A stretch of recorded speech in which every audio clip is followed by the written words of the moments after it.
Hello, everyone. How you doing? How you doing? Hey, hi, hello. Hello. How you been? How you doing? So forth and so on and so on and so forth. Hope everyone's doing good. I hope everyone's doing nice.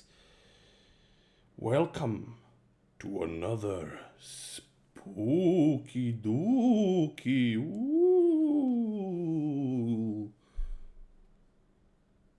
Okay, let's see. Everything's fine. Everything's good. Everything's excelente. Great. Okay. Welcome back to the part 2 of Penpal. Right now we're on maps. That's the name. The part. So let us jump right in. We have our waters or any drinks you will like, some snacks, and let's enjoy.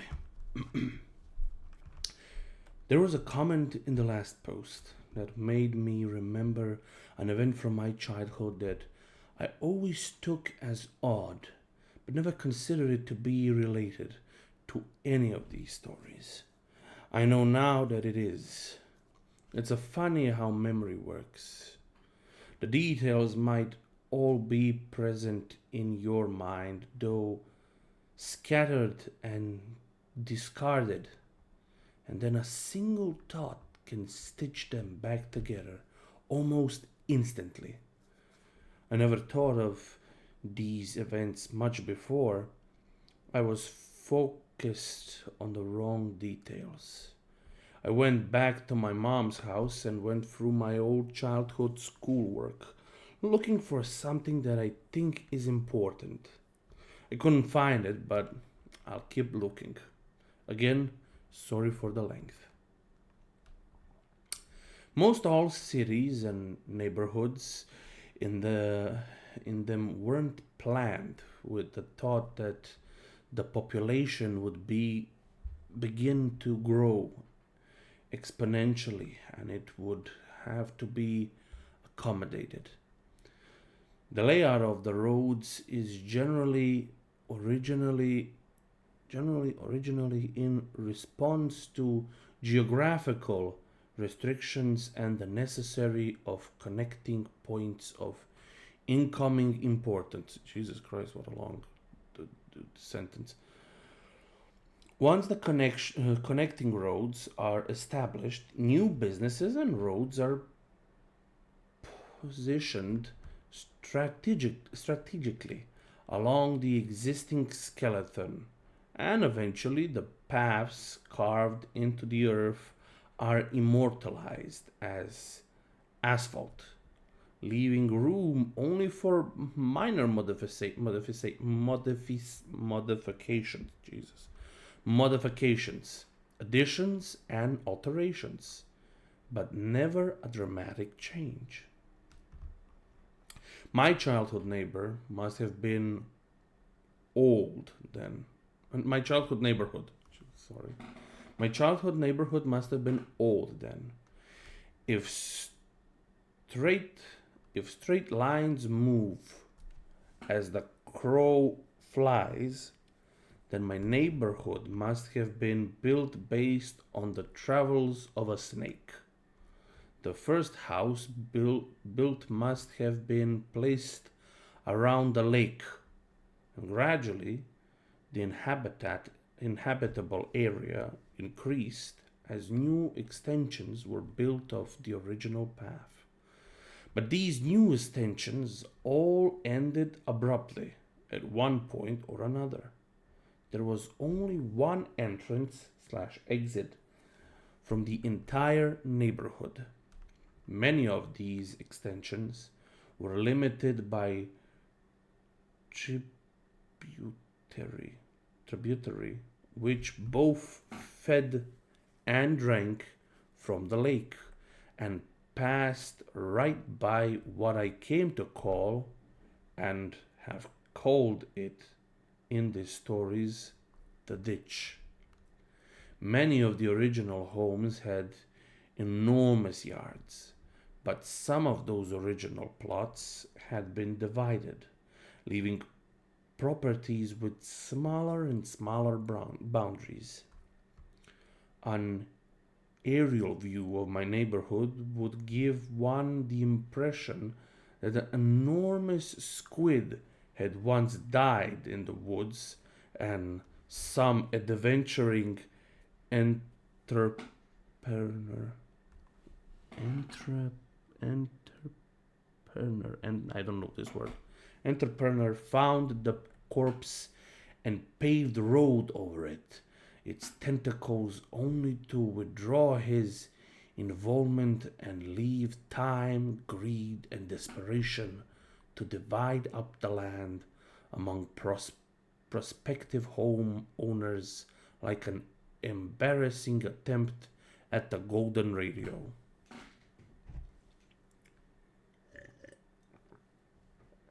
My tongue is getting twisted.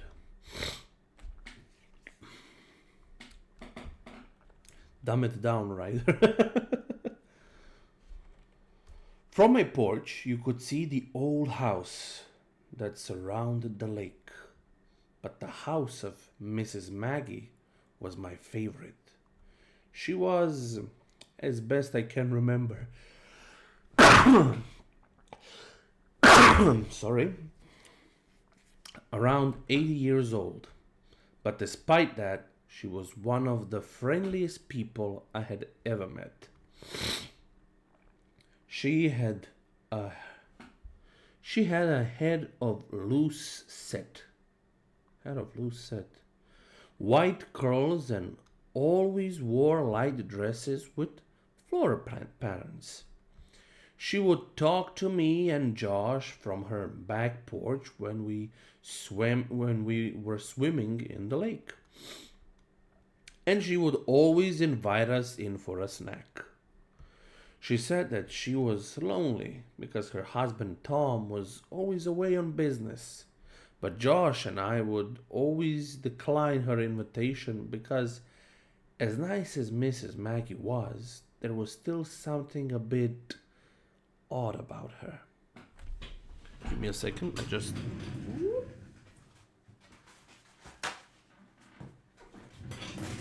I have to blow my nose.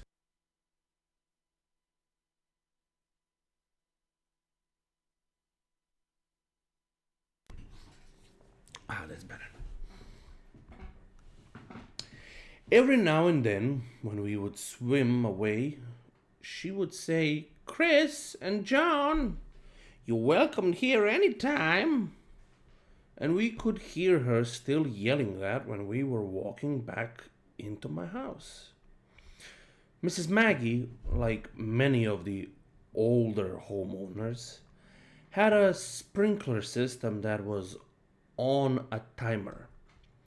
Though at some point over the years her timer must have broken because the springs would come on at various points during the day and often even at night all year. While it never got cold enough to snow very much, several times each winter I would go outside in the morning to see Mrs. Maggie's yard transformed into a surreal, attractic Arctic paradise by the frozen water. Every other yard stood sterilized and dry by the biting frost of the winter's cold. But right there in the middle of the bleak reminder of the savagery of the season was an oasis of beautiful ice hanging like stalactites from every branch of every tree and every leaf of every bush. As the sun rose, it reflected off each piece of ice, sprinkled the sun into a rainbow, that would only be viewed briefly before it blinded you. Even as a child, I was struck by how beautiful it was, and often Josh and I would go over and over there to walk on the iced grass and have sword fights with the icicles.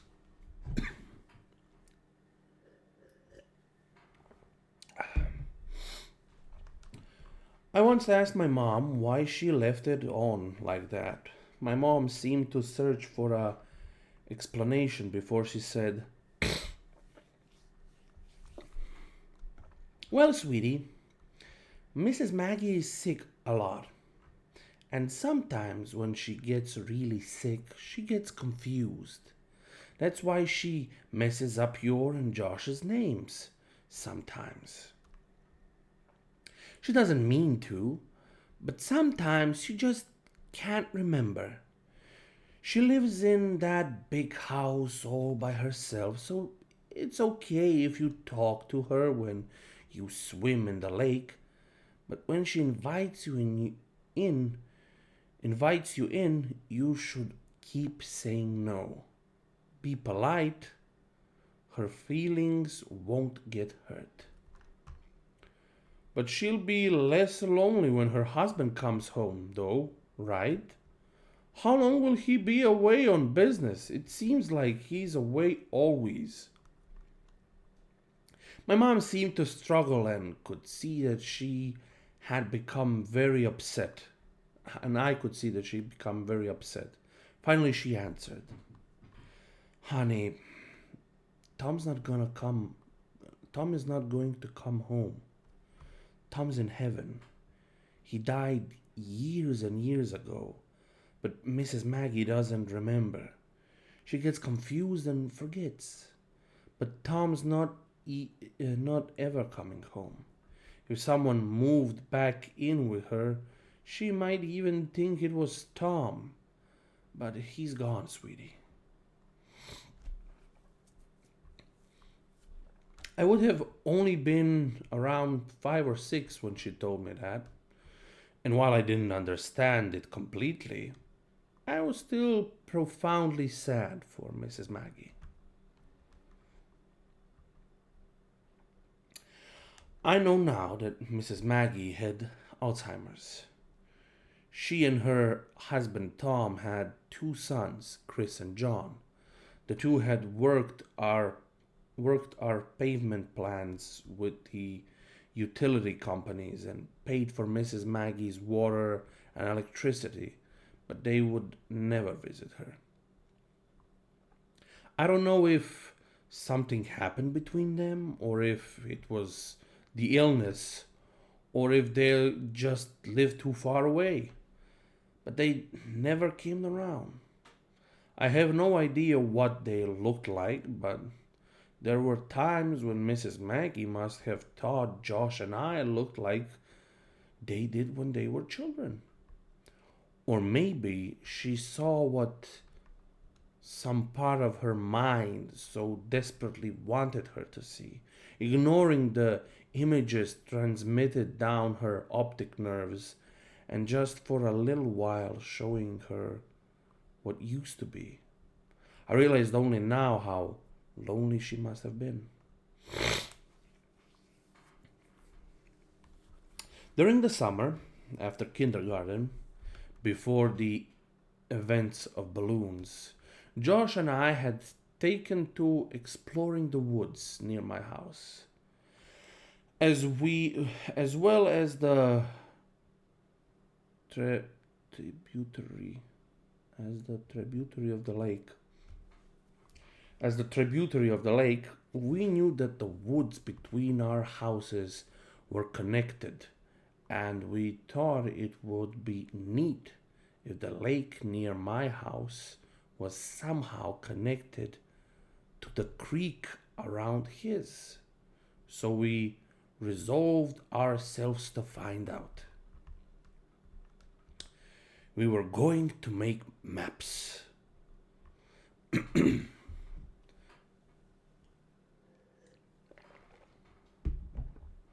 The plan was to make two separate maps and then combine them. We would make one map exploring the area around the creek near his house and make another following the outflow from my lake. Originally, we were going to make one map, but we realized that wasn't possible since I had started drawing the map of my area so huge that the route from his house wouldn't have been to scale. We kept the map from the lake at my house and the map from the creek at his house, and we would add to each when we stayed the night with each other.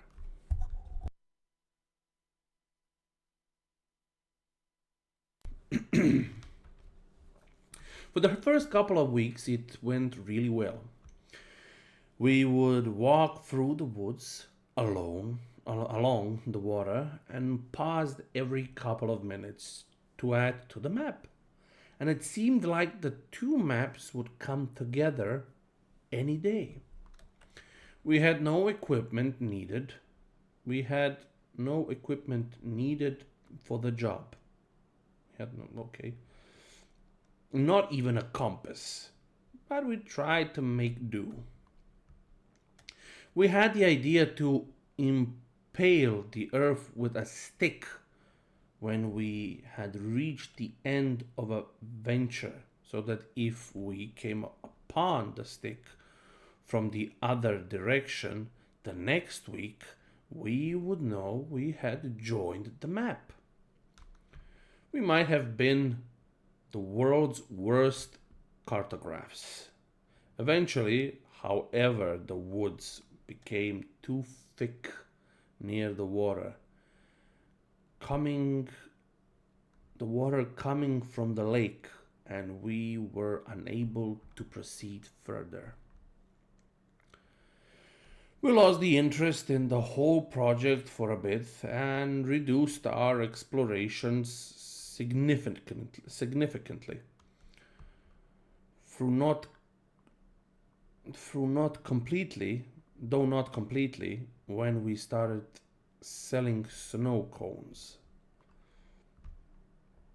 After I showed my mom all the pictures I had taken home from school and she took away my snow cone machine, our interest in the map revitalized.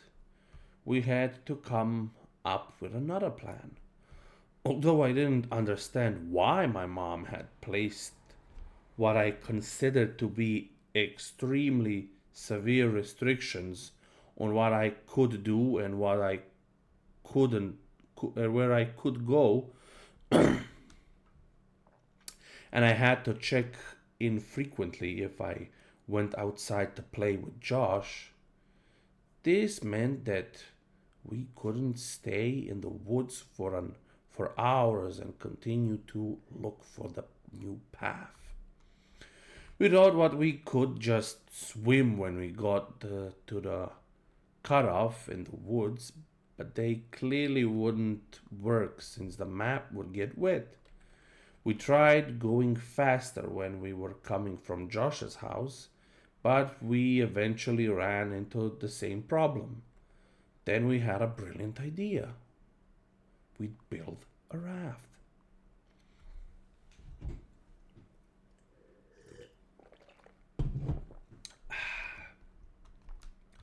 Due to the construction in the neighborhood, there was a large amount of scrap building materials, and that company would set in the ditch to keep it out of the road and off-site since they no longer needed it for building.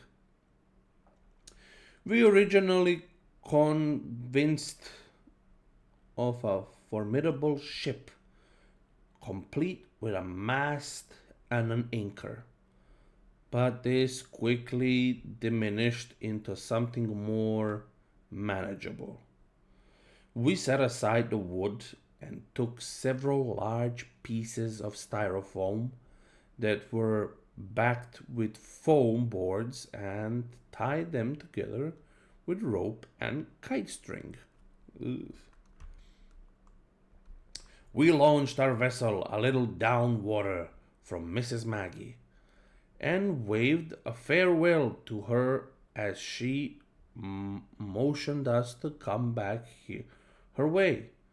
But there was no stopping us. The raft worked very well. And while we both behaved and spoke in the functionality of the raft was a given, I know at least I was a little surprised. We each had a fairly long tree branch to use as pedals, but we found it was easier to simply push against the land under the water than actually use them as intended. When the water became too deep, we'd simply lie on our stomachs and use our hands to pedal the water, which still worked, albeit less well. Although less well, I'll say. The first time we had to resort to the method of propulsion, I remember thinking that from far about it must have looked like a colossally fat man with tiny arms was out for a swim. It actually looked it actually took us several trips to get the raft to the impassable patch of woods that marked the farthest we had made it. After we had come up with the idea of marking the ground with sticks, we had taken to running through the woods until we got to the stick, and then, as carefully and precisely as we knew how, charting our course. This meant that the impasse was actually quite a bit away. So to sail from around my house all the way to the blockade in the woods was taking longer than expected. We'd sail for a bit and then dock the raft. And then next time we'd run through the woods to the raft and go a little further. We continued this well into the first grade. Josh and I were assigned to different groups that year, so since we didn't really see one another during the school day, our parents were more willing to let us hang out all weekend each week. That's more Josh's dad. What's more, Josh's dad had taken us on a lengthy construction job that required him to work over the weekends, and his mother was on call, so this meant that Josh would stay at home most every weekend for weeks on end. We should have been making excellent progress. But when we finally made it to the impasse and had the opportunity to explore past it, we couldn't find a place to dock the raft. The woods were simply too thick, and the water had eroded the land on the point that there was nearly a 2-foot rise of earth over the tributary, which exposed the twisting and damped root of the trees above. We'd have to turn back every time and leave the raft at the same thick of trees that prompt us we're getting nowhere. We always had to come home before we could gain much ground.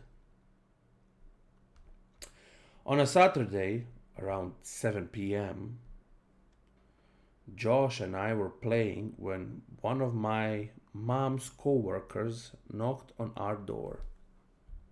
Her name was Samantha, and I remembered her well. And I remember her well now because I would propose to her a couple of years later when I was visiting my mom at work. My mom said that she had to go to work to fix a problem that had arisen, and that she'd be back about 2 hours. Her car was being repaired, so she had to ride with Samantha. But I gathered that the problem was Samantha's fault, and discussing it in the car was why it would only take 2 hours. She said that under no circumstances were we to leave the house or open the door for anyone, and she was in the middle of explaining that she would call every hour when she got there to check in.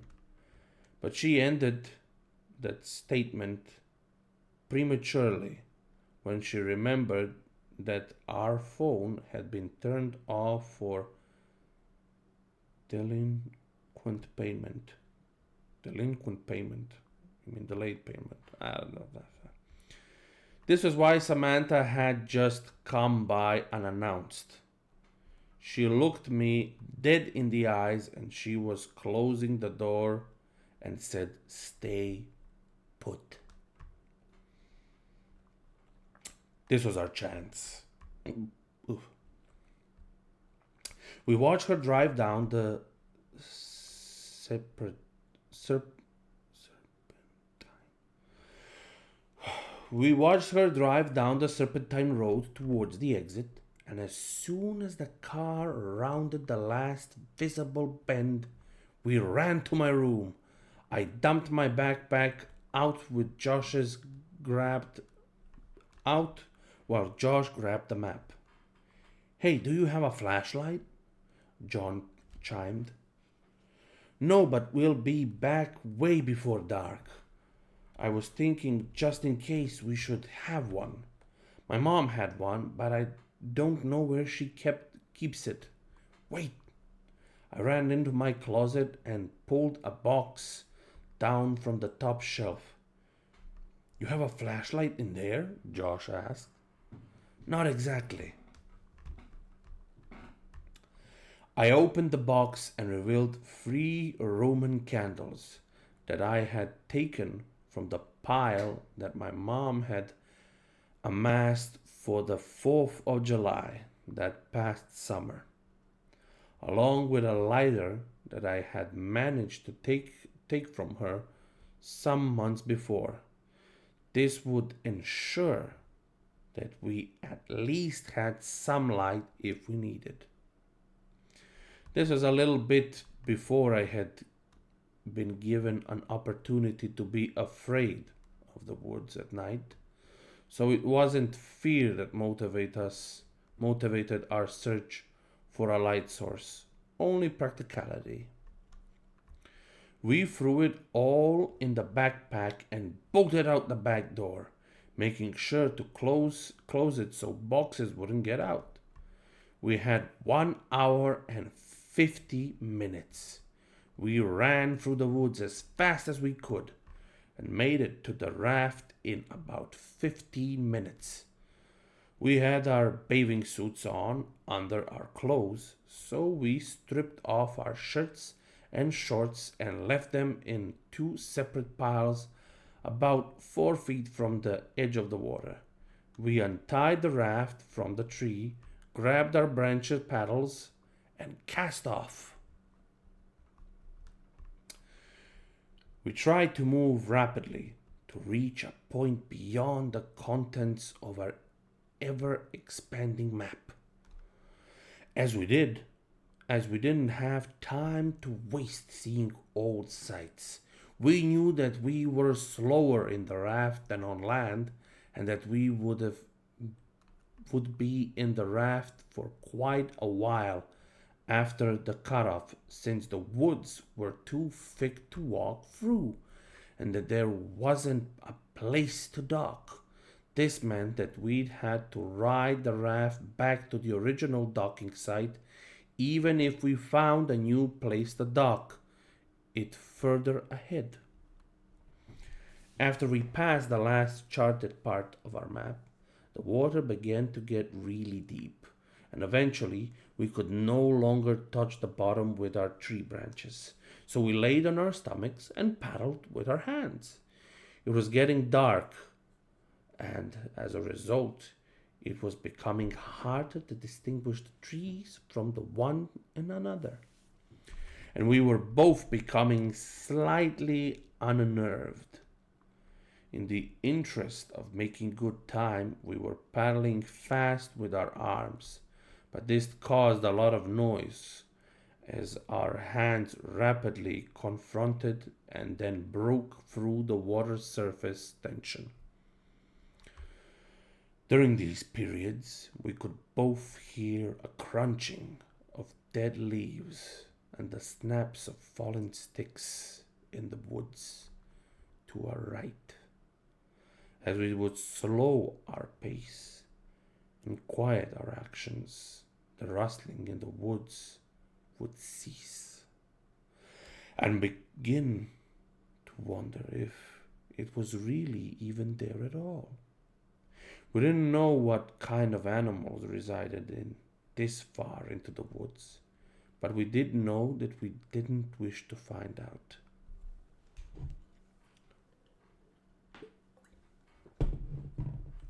As Josh attempted the map that I was illuminating with a lighter, we were suddenly confronted with the fact that the sounds were not imaginated.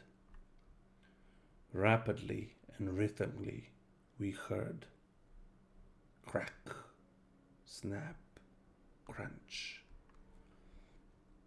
It seemed to be moving slightly away from us, pushing through the woods just beyond our map.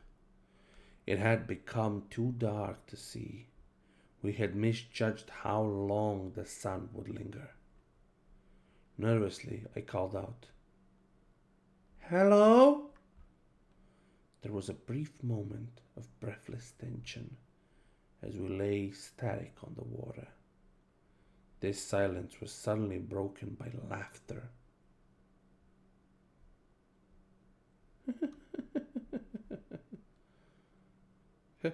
"Hello?" Josh crackled. "So what?" "Hello, Mr. Monster in the Woods? I know you're sneaking around, but maybe you'll answer to my hello? Hello?" I realized how stupid it was. Whatever animal it was, it wouldn't respond. I hadn't even realized I'd said it until afterwards. But if anything was actually there, I obviously wouldn't get a reply. Josh continued, "Hello," in a higher falsetto. "Hello," I continued with a deep and baritone as I could manage. "Hello there, mate." "Hello, beep boop." "Hello."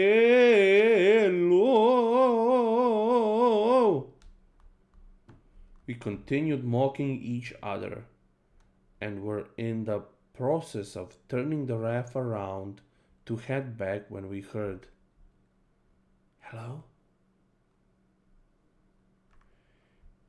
It was whispered and forced as if it were powdered by the last breath in a pair of deflating lungs, but it didn't sound sickly.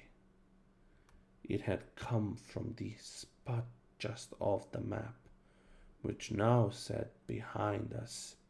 Since we had turned the raft around, I slowly shifted on, on the raft and faced the direction of the sound. I fumbled with the Romo candle and I wanted to see. "What are you doing?" Josh hissed. But I had already lit it. As the sparking fuse sunk into the wave wrapper, I held it toward the sky. I had never actually shot one out of these myself and thought to just use it like a flare in the movies. A glowing green orb rocketed out towards the stars and then quickly extinguished. I lowered my arm more towards the horizon. I could remember that there were several colors, but I couldn't remember how many times one of these fires before being depleted. A second ball of red light burst out and fizzled above the trees, but I still saw nothing. "Let's just go, man," Josh pressed as he turned to face the direction back home and began paddling desperately. "Just one more." Lowering my arm directly at the woods in front of me, another red ball, or 5, was launched. Another red ball of fire was launched from the tube. It traveled straight ahead until it collided with a tree, briefly exploding the light in a much greater diameter.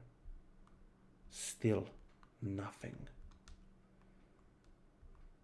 I dropped the firework in the water and watched as one more struggling fireball bursted free, only to quickly die, suffocated by the water. As we began paddling in the direction towards my house, we heard a loud and unconcealed rustling in the woods. The breaking of branches and the trampling of falling leaves overpowered the sounds of the splashes. It was running. In our panic, we jolted the raft too violently and felt one of the ropes under my chest loosening. "Josh, be careful!" But it was too late. Our raft was falling. Our raft was breaking. Before too long, it completely fallen apart. We each held on a separate piece of styrofoam, but the pieces weren't big enough to keep us completely afloat, and our legs dangled beneath us in the winter water. Josh, quickly!" I yelled and pointed at the water right next to him. He scrambled, but it was too cold to move quickly, and we both watched as the map floated away. "I'm cold, man," Josh shuddered dejectedly. Let's get out of the water. We approached the shore, but each time we attempted to pull ourselves up, we'd hear the frantic rustling thundering towards us from the woods just above. Eventually, we were too cold and weak to even try anymore. Steadily, we kicked our legs and found ourselves near the docking site. We toppled off the debris and tried to pull it on land. Jesus. But Josh's piece slided away and floated in the direction of the lake. We took off our swimming suits and were desperate to get into dry clothes to shield ourselves from the biting cold of the air. I slided my shorts, but there was something wrong. I turned to Josh. "Where's my shirt, man?" He shuddered. "Maybe it got knocked into the water and floated into the lake." I told Josh to go back to my house and to say that we were playing hide and seek if Mom was home. I had to try to find my shirt. I ran behind the house and peeked out over the water and scouted along the shoreline. It occurred to me that with any luck, maybe I could find the map too. I was moving pretty fast because I needed to get home and was about to give up when my concentration was interrupted by the sound coming from just behind me. Hello? I whipped around. It was Mrs. Maggie. I had never seen her at night before, and in this poor light she looked exceedingly frail. The usual warmth that wrapped her manner seemed to have been snuffed out by the chill. I couldn't remember ever seeing her without a smile, and so her face looked strange. Hello, Mrs. Maggie. Oh, hi, Chris. The warmth and smile had returned to her, even if her memory had not. I couldn't see it was you in the dark there. Jokingly, I asked her if she was going to invite me in for a snack, but she said maybe another time. I was too busy looking for my map and the shirt to really engage her, but she sounded happy, so I didn't feel bad. She said a couple of other things, but I was too distracted to pay attention. I said goodnight and ran down her driveway towards my house. Behind me, I could hear her walking across the frozen yard, but I didn't turn around to wave. I had to get home. I made it home a couple of minutes before my mom did, and by the time she came in, Josh and I had already changed clothes and warmed up. We'd gotten away with it, even though we'd lost the map. Couldn't find it. Nah, but I saw Mrs. Maggie. She called me Chris again. I'm telling you, dude, just be glad you've never seen her at night. We both laughed, and he asked me if she invited me in for a snack, joking that the snack must be terrible since she couldn't even give them away. I told him that she didn't, and he was surprised. And now that I had time to think about it, so it was it. So it think about it, so was I. Literally every time we had seen her, she had invited us for a snack. And here I had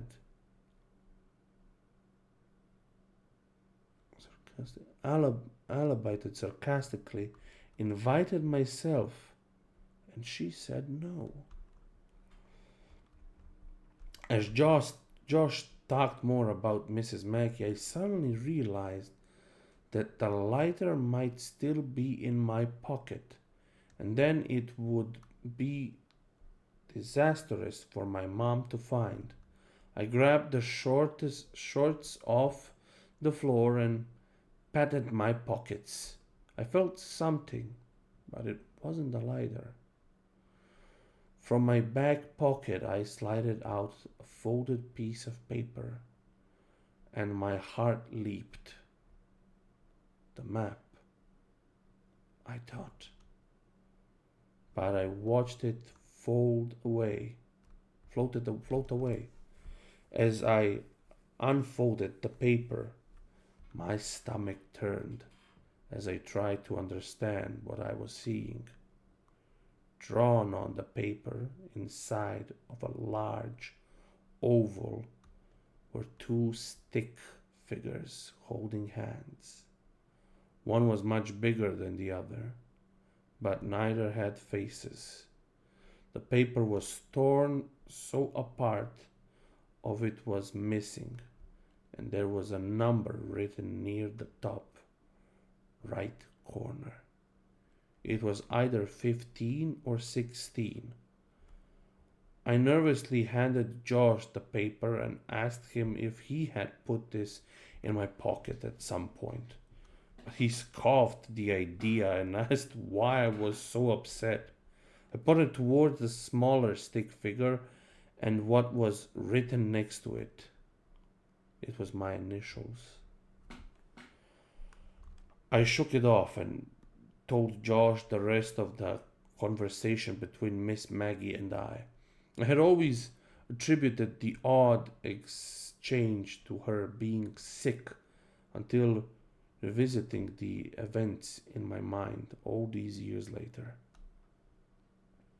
As I think about it now, the feeling of profound sadness for Mrs. Maggie returns, but it is uh, augmented by a looming feeling of despair when I think about why she said maybe another time. I knew what she had said, but I didn't understand what it meant that night.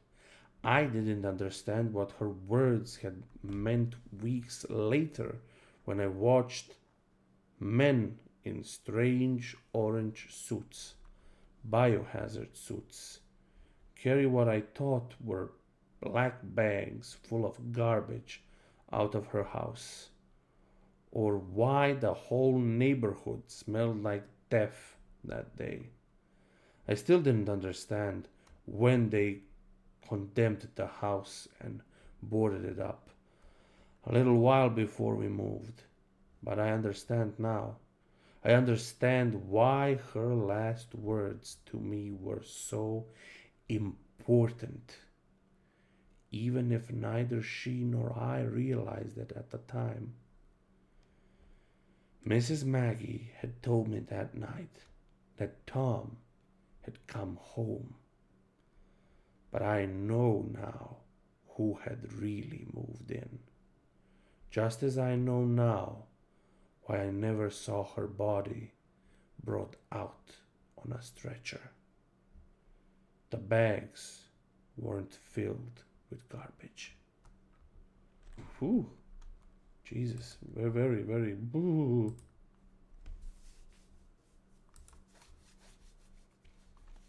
Let me drink some water. I have chills. All my hairs are up. This is so good. I've internationally withheld some details from a lot of my stories. I've let my hopes concentrating the way things might be influenced my evaluation of the way they actually are. I don't think there's any point to that anymore. At the end of the summer, between kindergarten and first grade, I caught the stomach flu. This was all of the components of the regular flu.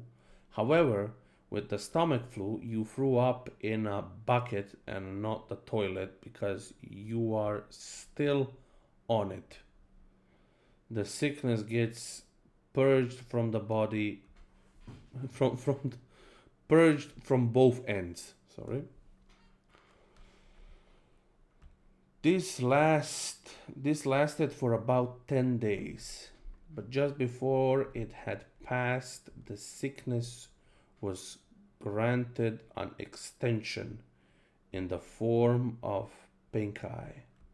My eyelids were so fused together by the dried musk generated during the night that the first day I awoke with the infection, I thought I had gone blind.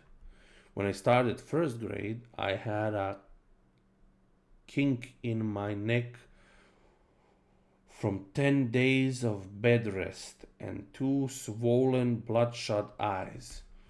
Josh was in another group and didn't have my lunch. So in a cafeteria bursting with 200 kids, I still had a table to myself. I started keeping spare food in my backpack then. I wouldn't take it into the bathroom to eat after lunch since my school meals were usually confiscated by older kids who knew I wouldn't stand up to them since no one would stand up with me. This dynamic persisted even after my condition cleared up, since no one wants to be friends with a kid who gets bullied. At least they have some of that aggression directed towards themselves. The only reason this stopped was due to the actions of a kid named Alex. Alex was in the third grade and was bigger than most of the other kids in any grade. Another the around the third grade around the third week of school, he started sitting with me at lunch, and this put an immediate end to the shortage of my food supply. He was nice enough, but he seemed kind of slow. He never really talked at length except for when I finally decided to ask why he had been sitting with me. He had a crush on Josh's sister, Veronica. Veronica was in the fourth grade and was probably the prettiest girl in the school. Even as a 6 year old who fully endorsed the notion that girls were disgusting, I still knew how pretty Veronica was. When she was in the third grade, Josh told me two boys had actually gotten into a physical fight which erupted out of an argument concerning the significance of the message she had written in the yearbook. One of the boys eventually hit the other in the forehead while the corner of the with the corner of the yearbook, and the wound required stitches to close. While not one of those two boys, Alex wanted her to like him and confessed that he knew Josh and I were best friends. I gathered that he had hoped that I would convey his ostensibility Jesus deed to Veronica, and that he would presumably be so moved by she would presumably be so moved by his selflessness that she'd take an interest in him. If I told her he would continue to sit with me for as long as I needed him to. Because this was during the time where Josh mostly stayed at my house, building the raft and navigating tributary with me, I didn't have the chance to bring it up to Veronica because I simply didn't see her. I told Josh about it and he made fun of Alex, but said that he would tell his sister since I wanted him to. I doubted that he would. Josh was annoyed that people seemed to be so taken with his sister. I remember him calling her an ugly crow. I never said anything to Josh, but I remember wanting to say even then that she was pretty and would one day be beautiful. I was right. When I was 15, I was seeing a movie at the place my friends and I had come to call the Dirt Theater.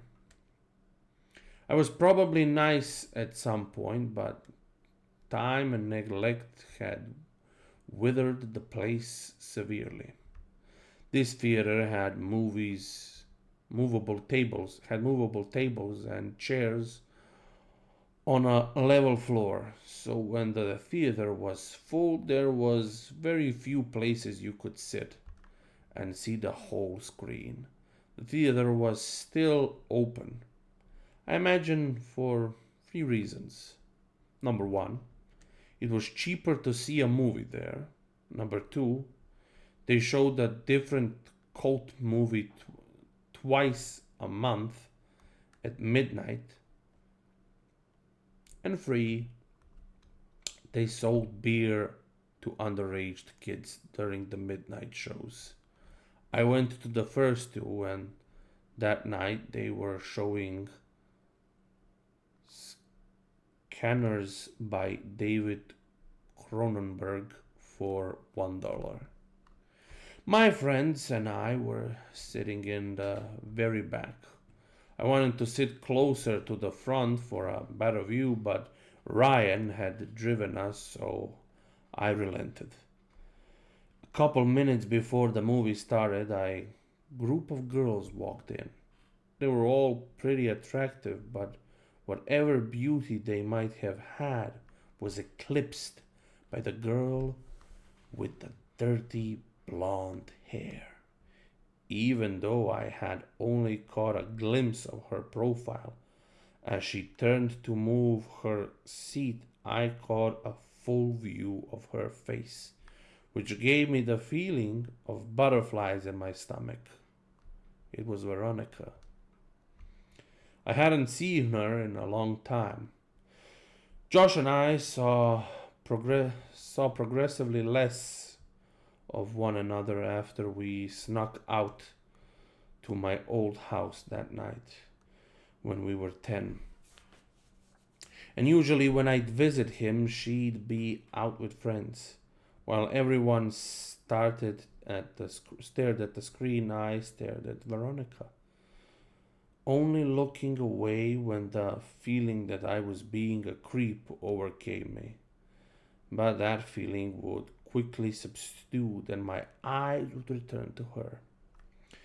She really was beautiful, just like I had thought she'd be when I was a kid. When the credits started to roll, my friends got up and left. There was only one exit, and they didn't want to be trapped waiting for the crowd to clear. I lingered in hopes of catching Veronica's attention. As she and her friends walked by, I took a chance. "Hey, Veronica!"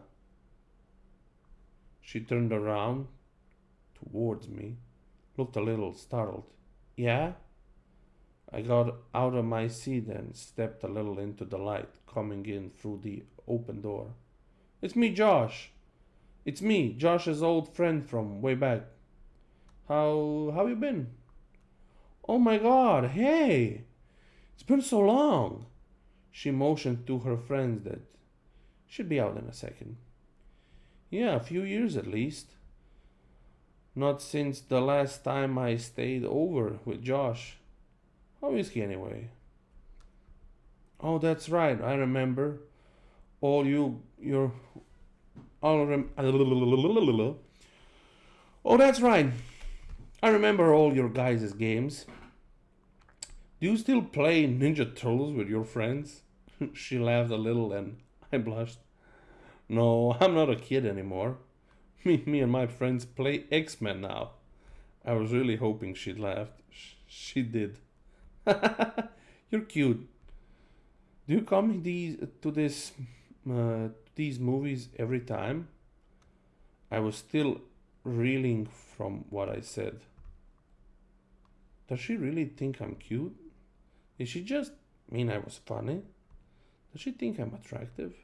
I suddenly realized that she had asked me a question and my mind grasped for what it was. "Yeah," I said, much too loud. "Yeah, I try to come. Try to, anyway. What about you?" "I come every now and then. My boyfriend didn't like these movies, but we just broke up, so I plan on coming from now on." I was trying to be casual, but failed. "Oh, well, that's cool. Not that you guys broke up. I just meant that you'd be able to come more often. She laughed again. I tried to recover. So, are you coming to the. Com- so, are you coming the week after next? They're supposed to show Day of the Dead. It's really cool. Yeah, I'll be here. She smiled, and I was about to suggest that maybe we could sit together when she quietly closed the space between us and hugged me. It was really good to see you, she said with arms around me. I was trying to think of what to say when I realized the biggest problem was that I had forgotten how to talk. Luckily, Ryan, who could hear, who, who, who I could hear approaching from the hallway, came and spoke for me. Dude, you know the movie's over, right? Let's get the fuck out of. Oh, yeah. Veronica let go and said that she'd see me next time. She was played out of the room by the porn music Ryan was making his with his mouth. Sorry. The poor music Ryan was making with his mouth. I was furious, but despite as soon as I heard Veronica laughed in the lobby. Day of the Dead couldn't come soon enough. Ryan's family was going out of town, so we would be able to drive us. He would be able to drive us. He wouldn't be able to drive us. And the other friends I was with that night didn't have cars. A couple of days before the movie, I asked my mom if she could take me. She responded almost immediately by denying my request. But I persisted and she picked up on the desperation in my voice. She asked why I wanted to go so badly since I had been the have had seen the movie before, and I hesitated before saying that I was hoping to see a girl there. She smiled and asked playfully if she knew the girl, and I reluctantly told her it was Veronica. The smile disappeared from her face. She coldly said no. I decided that I would call Veronica to see if she could pick me up. I had no idea if she still lived at home, but it was worth a try. But then I realized that Josh might answer. I didn't talk to him in almost 3 years, and if he answered, I obviously couldn't ask to take his sister. I felt guilty for calling to speak with Veronica and not Josh, but I dismissed the feeling quickly. Josh hadn't called me in years either. I picked up the phone and dialed the number that was still imbued in my musical memory from having dialed it often all those years ago. It rang several times before someone picked up. It wasn't Josh. I felt a mixture of both relief and disappointment. I realized in that second that I really missed Josh. I would call after the weekend and talk to him, but this was my only chance to see if Veronica could or would take me, so I asked for her. The person told me I had dialed the wrong number. I repeated the number back to her and she confirmed. She said they must have changed their number and I agreed. I apologized for the disturbance and hung up. I was suddenly intensely sad because now I couldn't contact Josh even if I wanted to. I felt terrible for having been afraid that he might answer the phone. He had been my very best friend. I realized that the only way I could be put back in touch with him would be through Veronica. So now that I needed one, I had another reason to see her. I told my mom day before the movie that I was no longer concerned with going, but was hoping she would drop me off at my friend Chris. She relented and dropped me off that Saturday, a couple of hours before the movie. My plan was to walk from his house to the theater since he only lived about half a mile away. They went to church early on Sunday so his parents would go to sleep early Saturday night. And Chris was fine with not coming with me since he had planned on chatting with this girl he met online.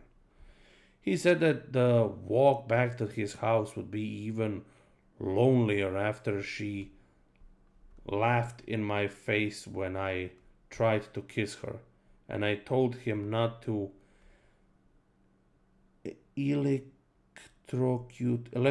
himself when he tried to have sex with his computer.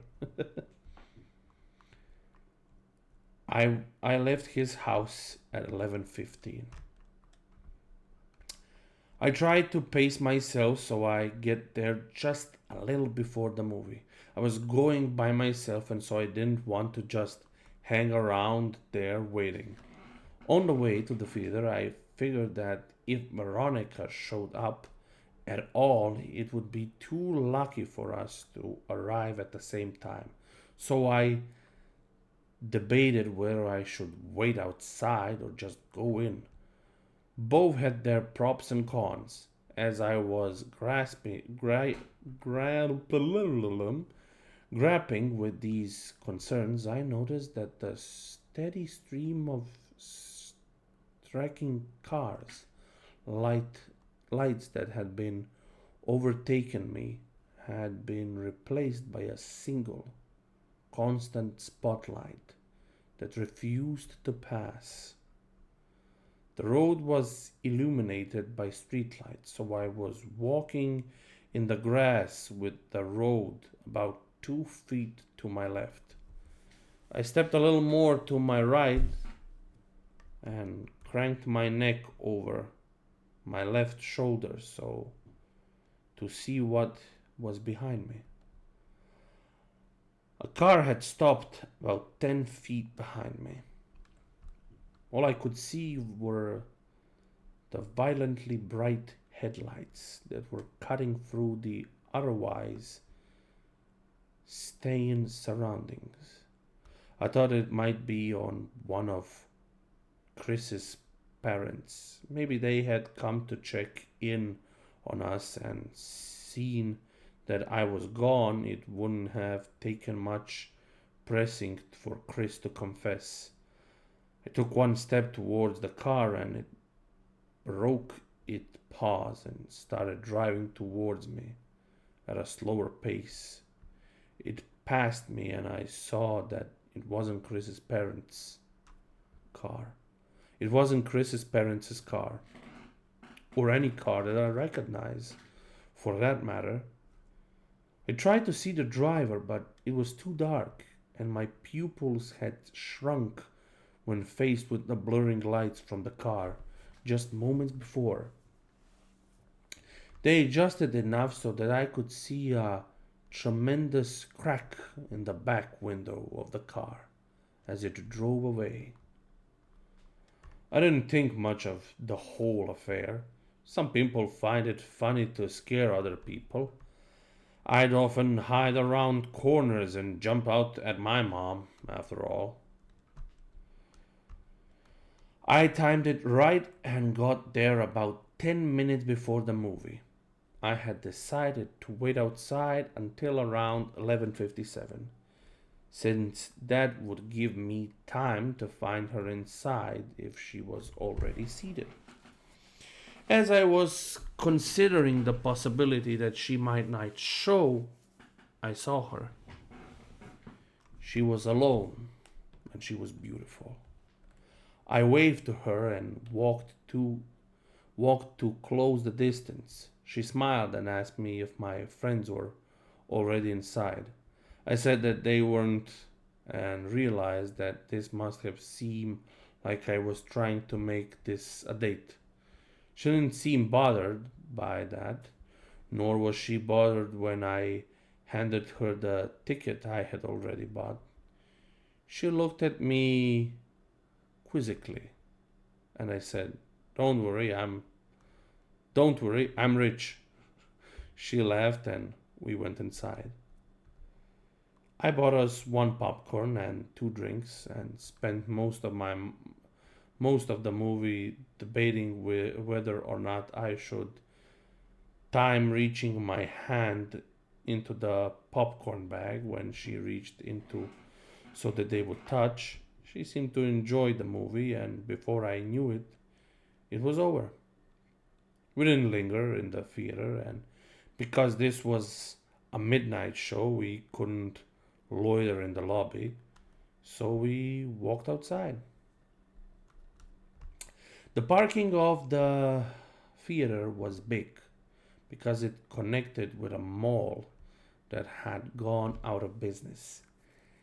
Not wanting not waiting it the night to be over, not wanting the night to be over just yet, I continued to the conversation while casually walking towards the old mall.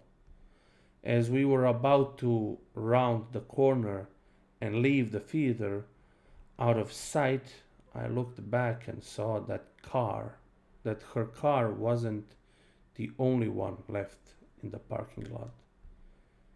The other one had a large crack in the back window. My immediate uneasiness turned to understanding. That makes a lot of sense. The driver of the car works here and must have figured I was on my way to the movies. Injecting real horror into the life of a horror fan seemed like an obvious move. We walked around the mall and talked about the movie.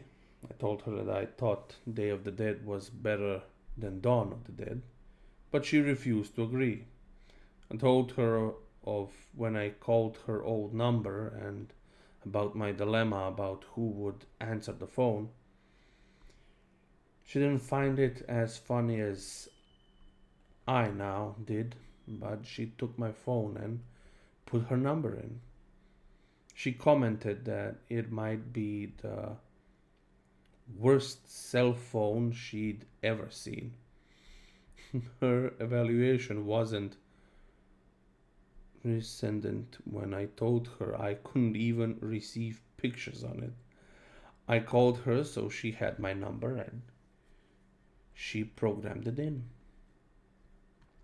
She told me that she was graduating, but she hadn't done well in school so far that year, so she wasn't sure if she'd even get into college.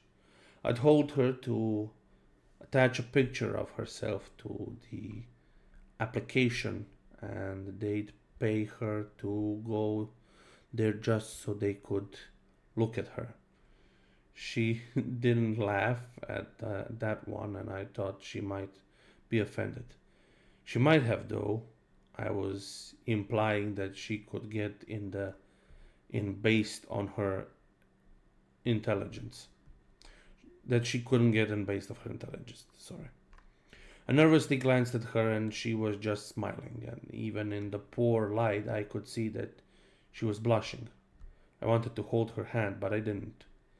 As we walked down the final side of the mall towards the theater, I asked her about Josh. She told me she didn't want to talk about it. I asked her if he was at least doing all right, and she just said, "I don't know." I figured Josh must have taken a wrong turn somewhere and started getting into trouble. I felt bad. I felt guilty. As we approached the parking lot, I noticed that the car with the cracked back window was gone, and that her car was now the only one in the parking lot. She asked if I needed a ride, and even though I really didn't, I said that I'd appreciate it. I had drunk my whole soda during the movie, and all the water was putting pressure on my bladder. I knew that I couldn't wait until I was back at Chris's, but I had decided it was going to try to kiss her when she dropped me off. I didn't want this biological nagging to rush me out of the car. This would be my first kiss. I could think of no rush to conceal what I needed to do. The theater had long closed. I only had one option. I told her that I was going to go behind the theater to piss, but then I'd be back. 2 shakes. It was obvious that I thought it was hilarious, and she seemed to laugh more at how funny I found it than how funny it clearly was. On the way towards the theater, I stopped and turned towards her. I asked if Josh had ever told her that kid named Alex had done something nice for me. She paused to think for a moment and said that he had. She encountered as to why I had asked, but I said it was nothing. Josh really was a good friend. When I went to go behind the theater, I realized that there was a chain link fence exceeding off and running parallel to the wall of the building. Where I stood, she could still see me, and the fence seemed to stretch on endlessly. So I thought I'd just hop it, duck out of sight, and return as quickly as I could. It might have been too much of an effort, but I thought it polite. I climbed the fence and walked just a little way until I was out of sight and urinated. For a moment, the only sounds were the crickets in the grass behind me and the collision of liquid and cement. These sounds were overpowered by a noise that I can still hear when it's quiet and there are no other noises to distract my ear. In the distance, I heard a faint screeching, which quickly subsided, only to be replaced with a cascade of thundering vibration. I realized quickly enough what it was. It was a car. The growling of an engine got louder, and then I thought, no, not louder, closer. As soon as I realized, I started back towards the fence, but before I could get very far at all, I hear a brief, truncated scream and the roar of the engine, tremended in a deafening thud. I started running, but after only 2 or 3 steps, I was tripped by a loose piece of stone and fell hard and fast onto the concrete, my head sticking the corner of a chain as I fell. I was dazed for about 30 seconds, but the renewed rumbling of the engine drove my senses back, and equilibrium was restored by adrenaline. I redoubled my efforts. I was worried that whoever had crashed the car might have harassed Veronica. As I was climbing over the fence, I saw that there was still only one car in the parking lot. I didn't see any evidence of a crash. I thought that I might have misjudged its direction or proximity. As I ran towards Veronica's car, and as my orientation changed, I saw what the car had hit. My legs stopped working almost completely. it was Veronica. Her car was sitting between us, and as I closed the distance and walked it, around it, she came. What? Walked around it, she came full into view. Her body was twisted and crumbled like a discarded figure figurement to represent a catalog of things that human bodies cannot do. I could see the bones of her right shin cutting through her jeans, and her left arm was wrapped so hard around the back of her neck that her hand fell on her right breast. Her head was cracked back and her mouth hung wide open towards the sky. There was so much blood. As I looked at her, I actually found it hard to discern whether she was laying on her back on or her stomach. And this optical illusion made me feel sick.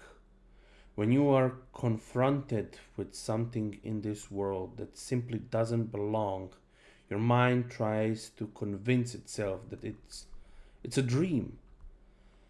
And to that end, it provides you with that distinct sense of all things moving slowly, as if though a sap.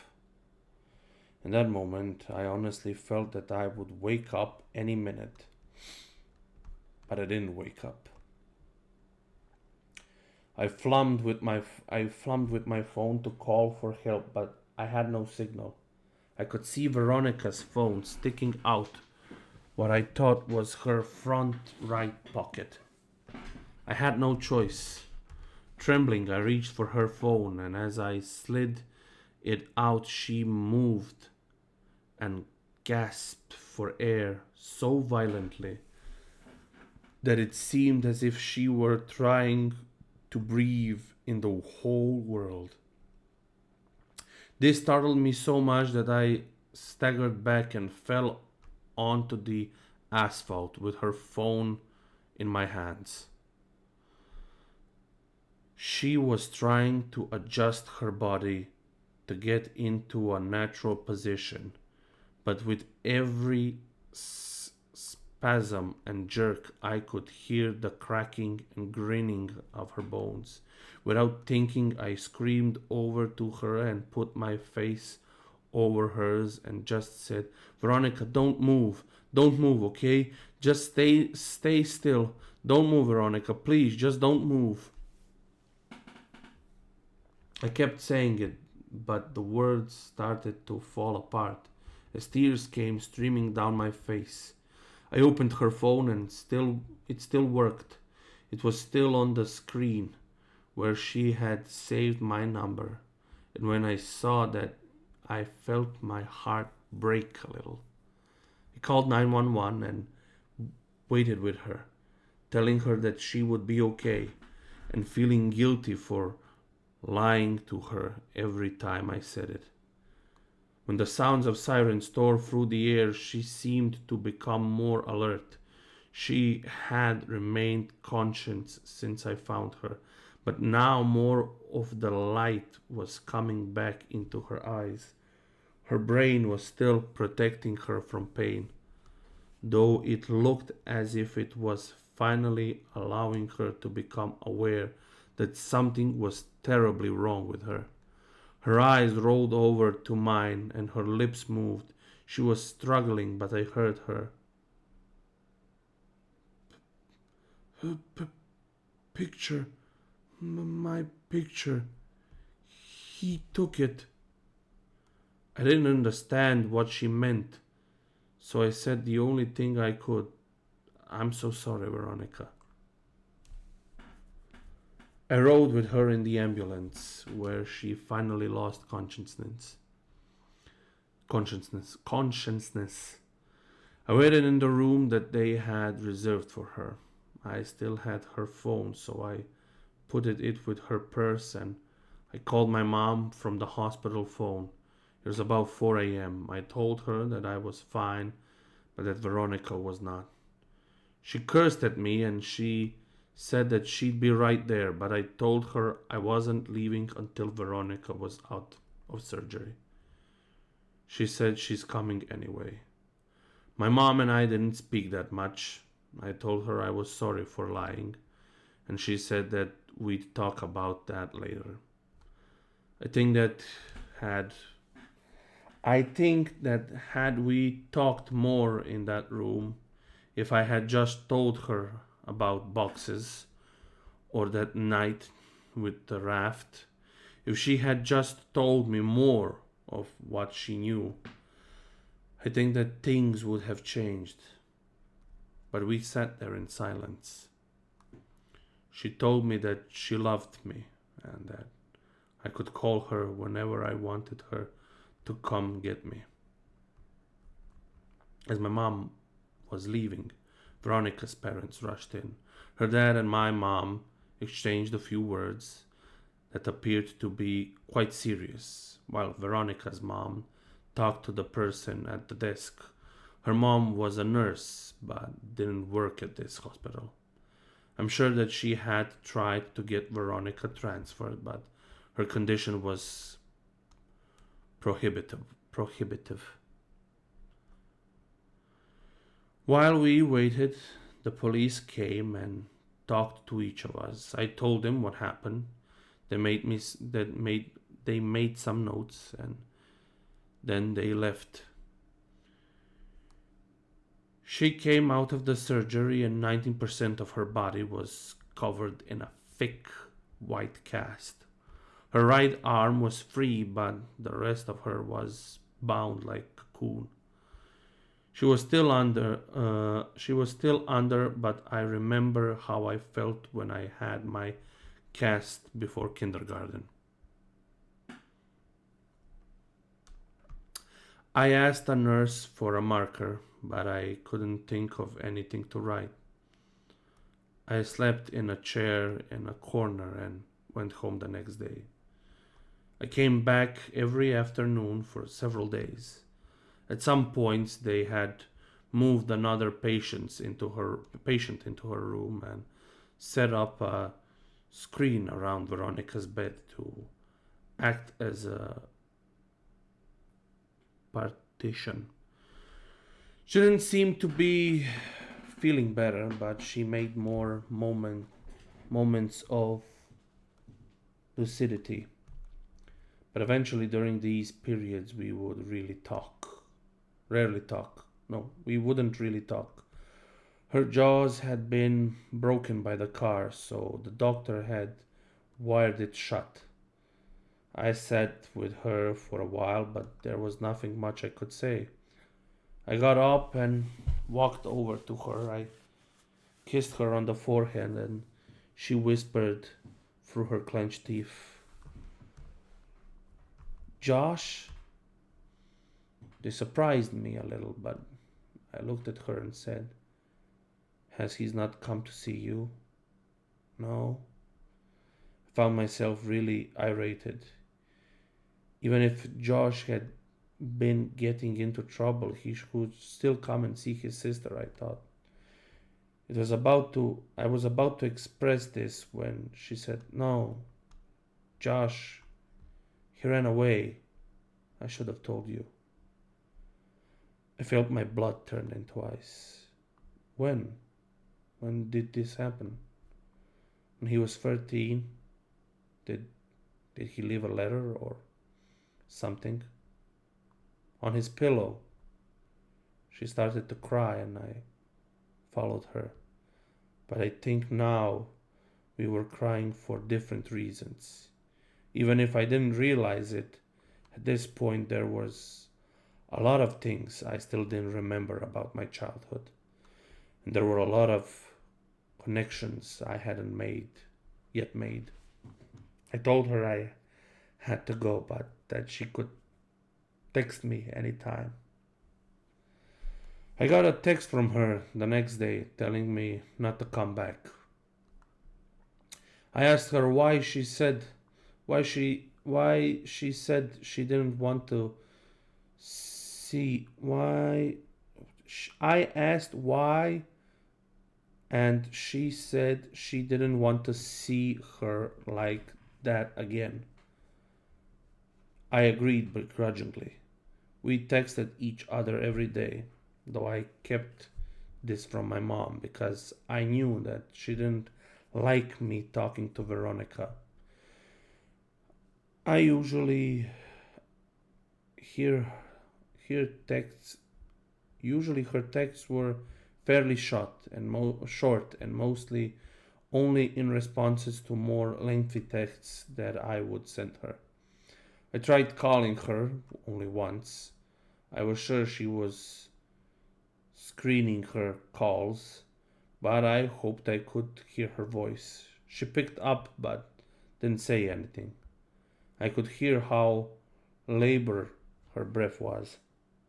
About a week after she told me not to come to see her anymore, she sent me a text that simply read, I love you.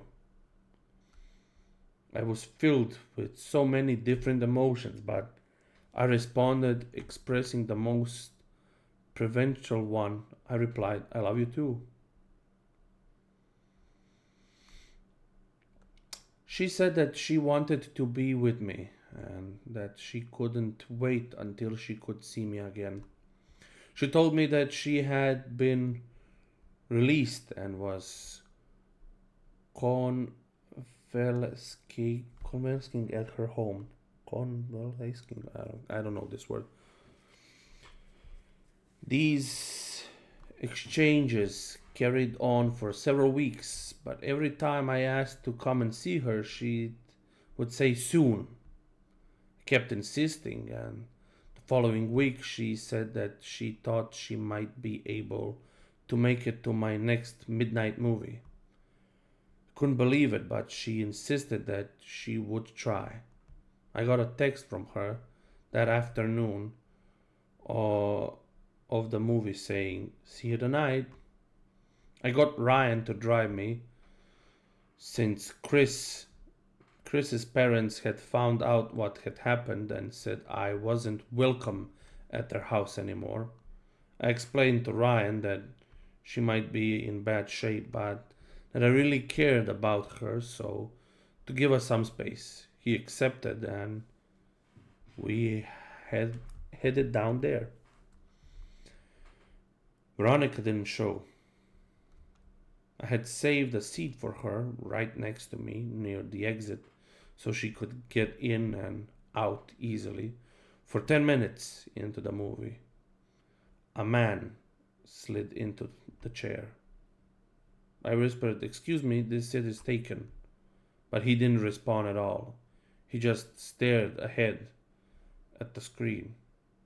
I remember wanting to move because there was something wrong with the way he was breathing. I forfeited because I realized that she wasn't coming. I texted her the next day asking if she was alright, and I inquired as to why she didn't show the previous night. She responded with what would turn out to be the last message I'd received from her. She simply said, see you again soon. She was delirious and I was worried about her. I sent her several replies reminding her about the movie and saying it was no big deal, but she just stopped replying. I grew erratically upset over the next several days. I couldn't reach her at her home because I didn't know the number and I wasn't even sure where they lived. My mood became increasingly depressed, and my mom, who had been really nice as of late, asked me if I was okay. I told her that I hadn't heard from Veronica in days and I felt all warmth leave her Veronica in days, and I felt all the warmth leave her disposition. What do you mean? She was supposed to meet me at the movies yesterday. I know it's only been 3 weeks since she got hit, but she said she would try to come, and after she just stopped talking to me altogether. She must hate me. She looked confused, and I could read on her face that she was trying to tell if my mind had simply broken. When she saw that it hadn't, her eyes began to water, and she pulled me towards her, embracing me. She was beginning to sob, but it seemed too intense a reaction to my problem. I had no reason to think that she particularly cared for Veronica. She drew in shuttered breaths, and then she said something that still makes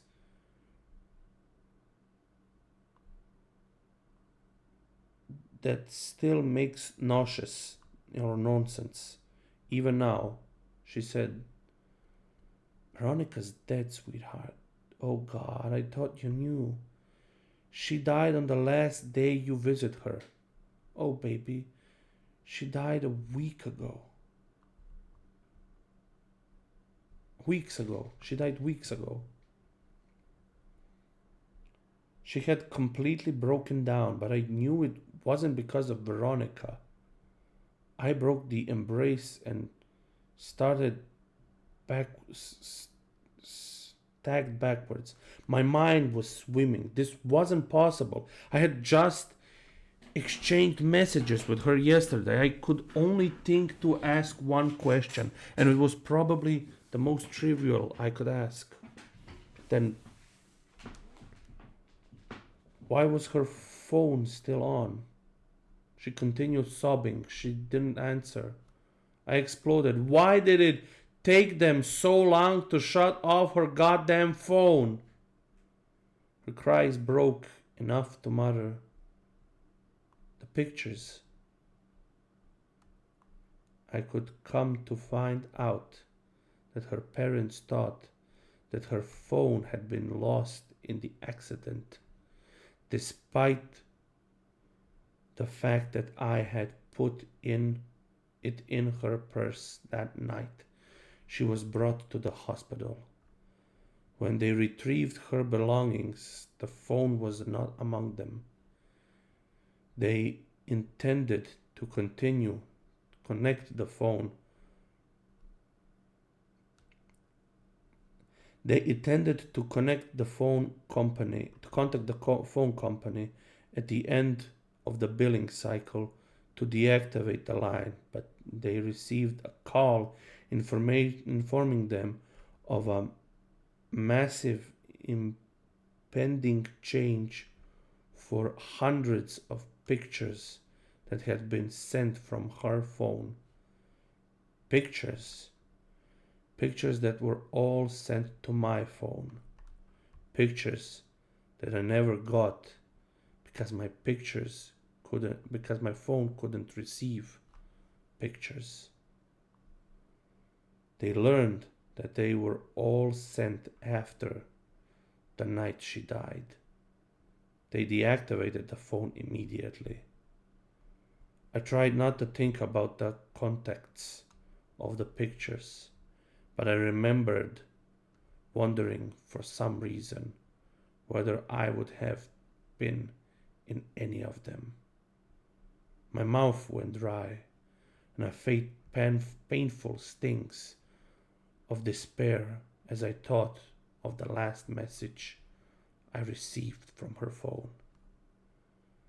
See you again soon.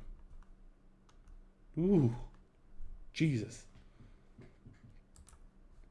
And we're going now to the last one, to the last part. Let's see, how long is it? It's quite long, but I'll get through it. I know I've been streaming for 2 hours now, but I'm finishing it today. God dang it. Just let me drink some water. My throat is totally gone. It's dry, dry, dry, dry as hell.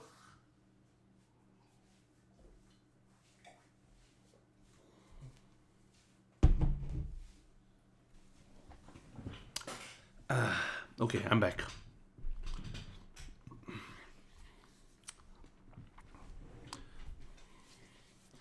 Oh my god, I'm totally chills. My hairs are up. I'm so it's so creepy because it's probably the same guy following him from his whole entire childhood, or who knows? Maybe it's a woman, maybe it's a man. It's a man. I think it's a man because there was a man in his old house.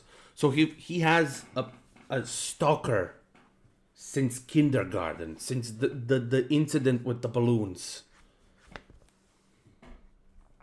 So technically, the balloons goes first, then footsteps, then boxes. No, then maps, then boxes, and then this one. On the first day of kindergarten, my mom had elected to drive me to school. We were both nervous, and she wanted to be there with me all the way up to the moment I walked into class. It took me a bit longer to get ready in the morning due to my still mending arm. The cast came up a couple inches past my elbow, which meant that I had to cover the entire arm with a specially designed latex bag when I showered. The bag was built to pull tight around the opening in order to seal out any water that might otherwise destroy the cast. I had gotten really adept in cinching the bag myself. Changing the bag myself, I think. Changing the bag myself. That morning, however, perhaps due to my excitement or nervousness, I hadn't put the strap tight enough, and halfway through the shower, I could feel water pooling inside the bag around my fingers. I jumped out of the and tore the latex shield away, but could feel that the previously rigged plastic had become soft after absorbing the water. Because there is no way to efficiently clean the area between your body and the cast, the dead skin that would normally have fallen away merely sits there. When stirred by moisture like sweat, it emits an odor. And apparently, this odor is proportionate to the amount of moisture induced. Because soon after I began attempting to dry it, I was struck by the powerful stench of rot.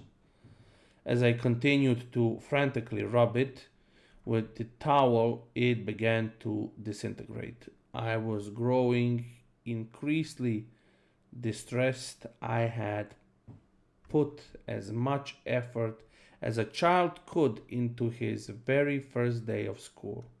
I had sat with my mom picking out my clothes that night before. I had spent a great deal of time picking out my backpack, and I had become exceedingly excited to show everyone my lunchbox that had a Ninja Turtles on it. I had fallen into my mom's habits of calling these children I hadn't yet met my friends already, but as condition of my cast worsened, I became deeply upset at the thought that surely I wouldn't be able to apply that label to anyone by the time the day was over. Defeated, I showed my mom. It took 30 minutes to get most of the moisture out while working to preserve the rest of the cast.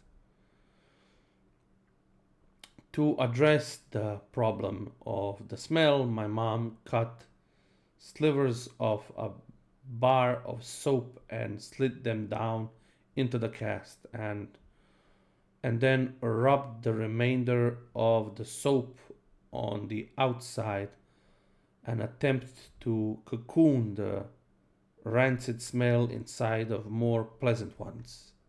By the time we arrived at the school, my classmates were already engaged in their second activity, and I was shoehorsed into one of the groups. I wasn't made very clear on what the guideline of the activity were, and within about 5 minutes I had violated the rule so badly that each member of the group complained to the teacher and asked why I had to be in their group. I had brought a marker to school hoping that I would collect some signatures or drawings on my cast next to my mom's, and I suddenly felt very foolish for having even put the marker in my pocket that morning.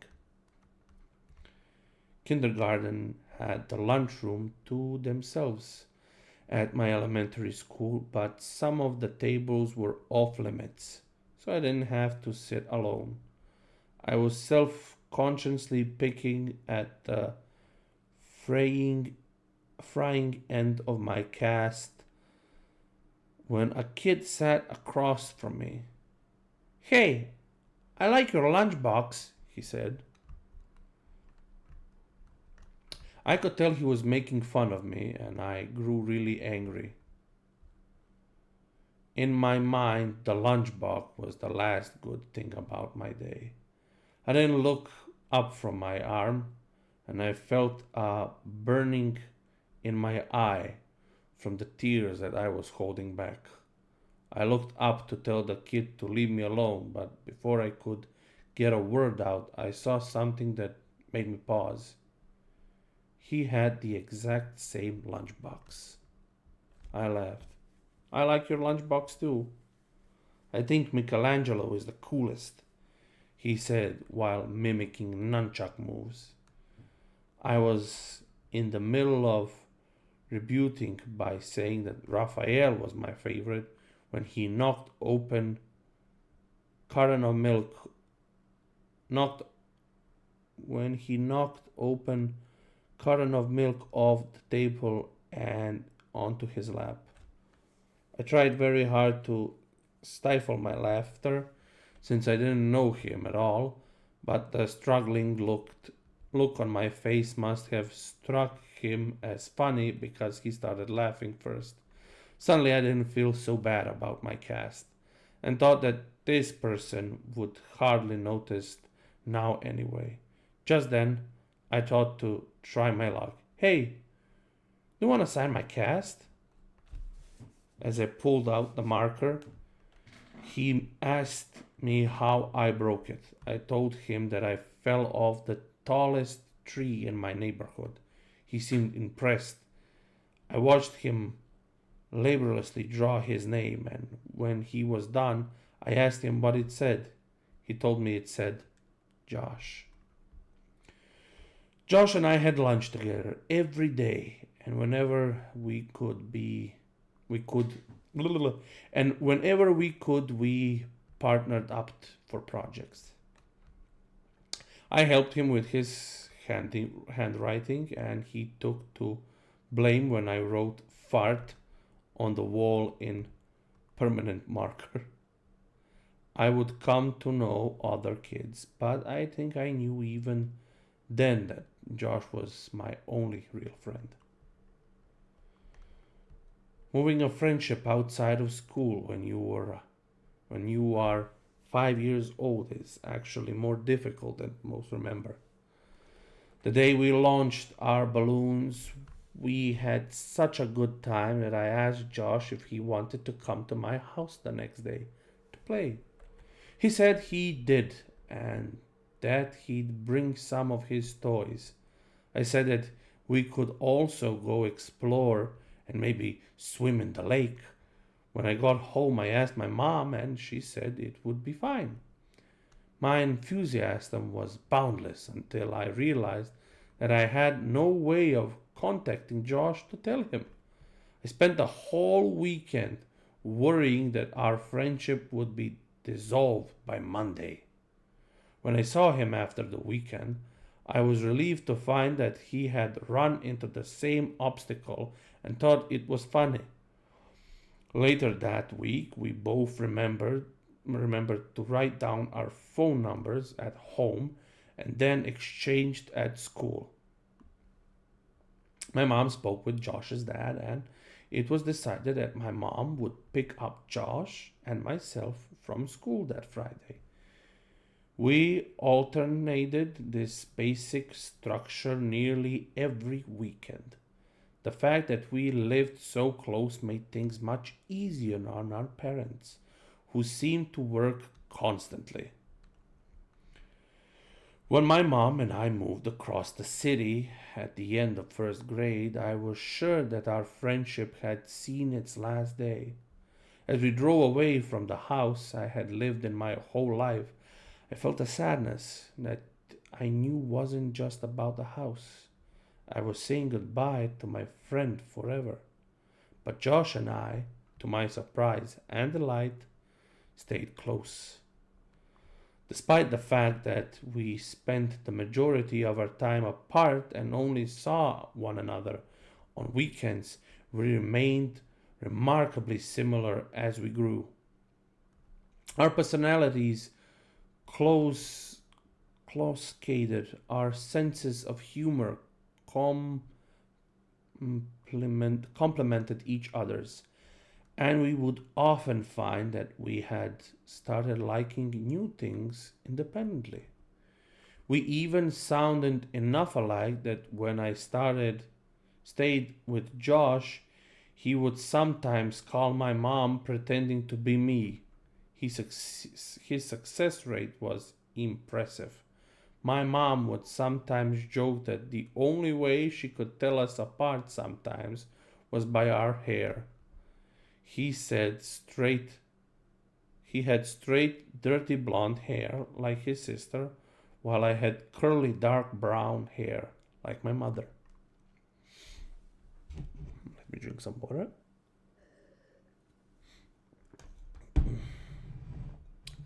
Despite the fact that we spent, no, one would think that the thing most likely to drive two young friends apart would be what's out of their control.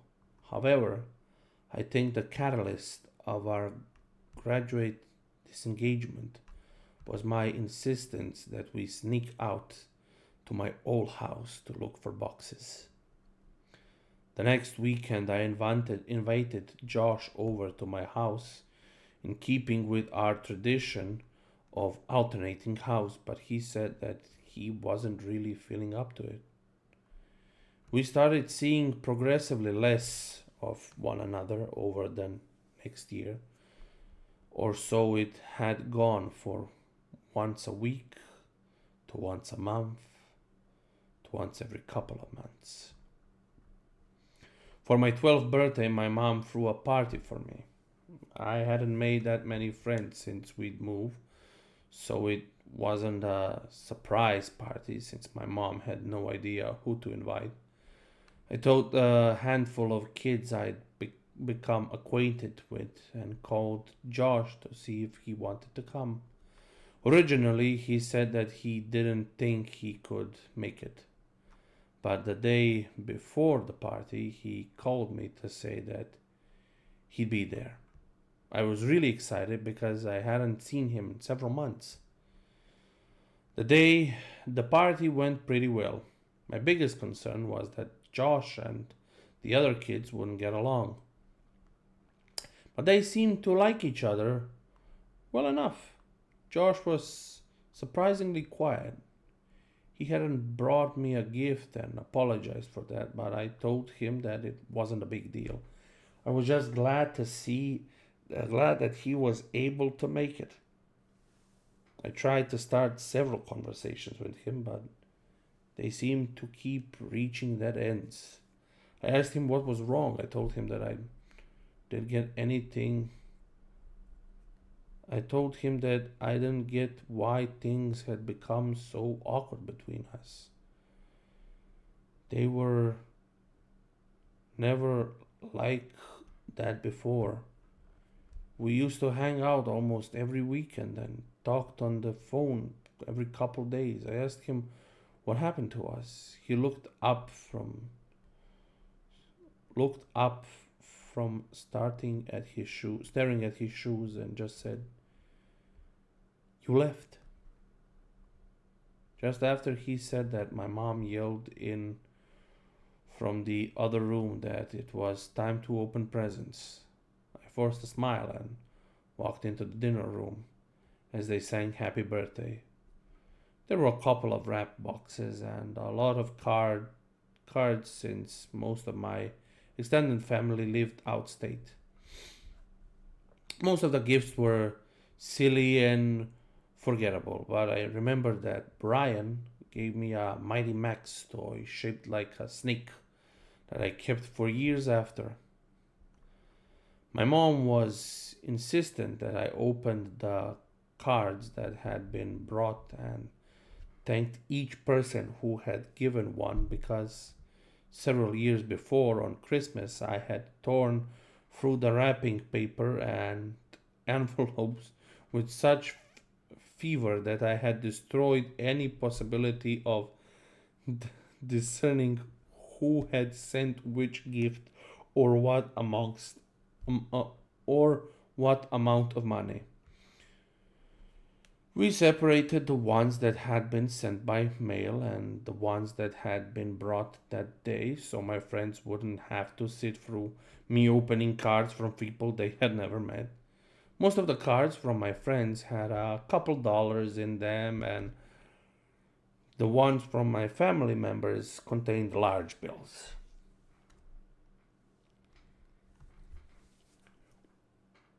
One envelope didn't have my name written on it, but it was in the pile. I opened it.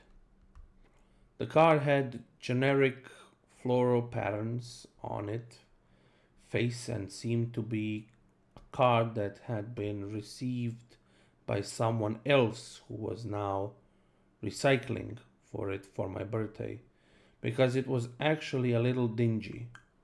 I actually appreciated the idea that it was a reused card, since I always thought that cards were silly.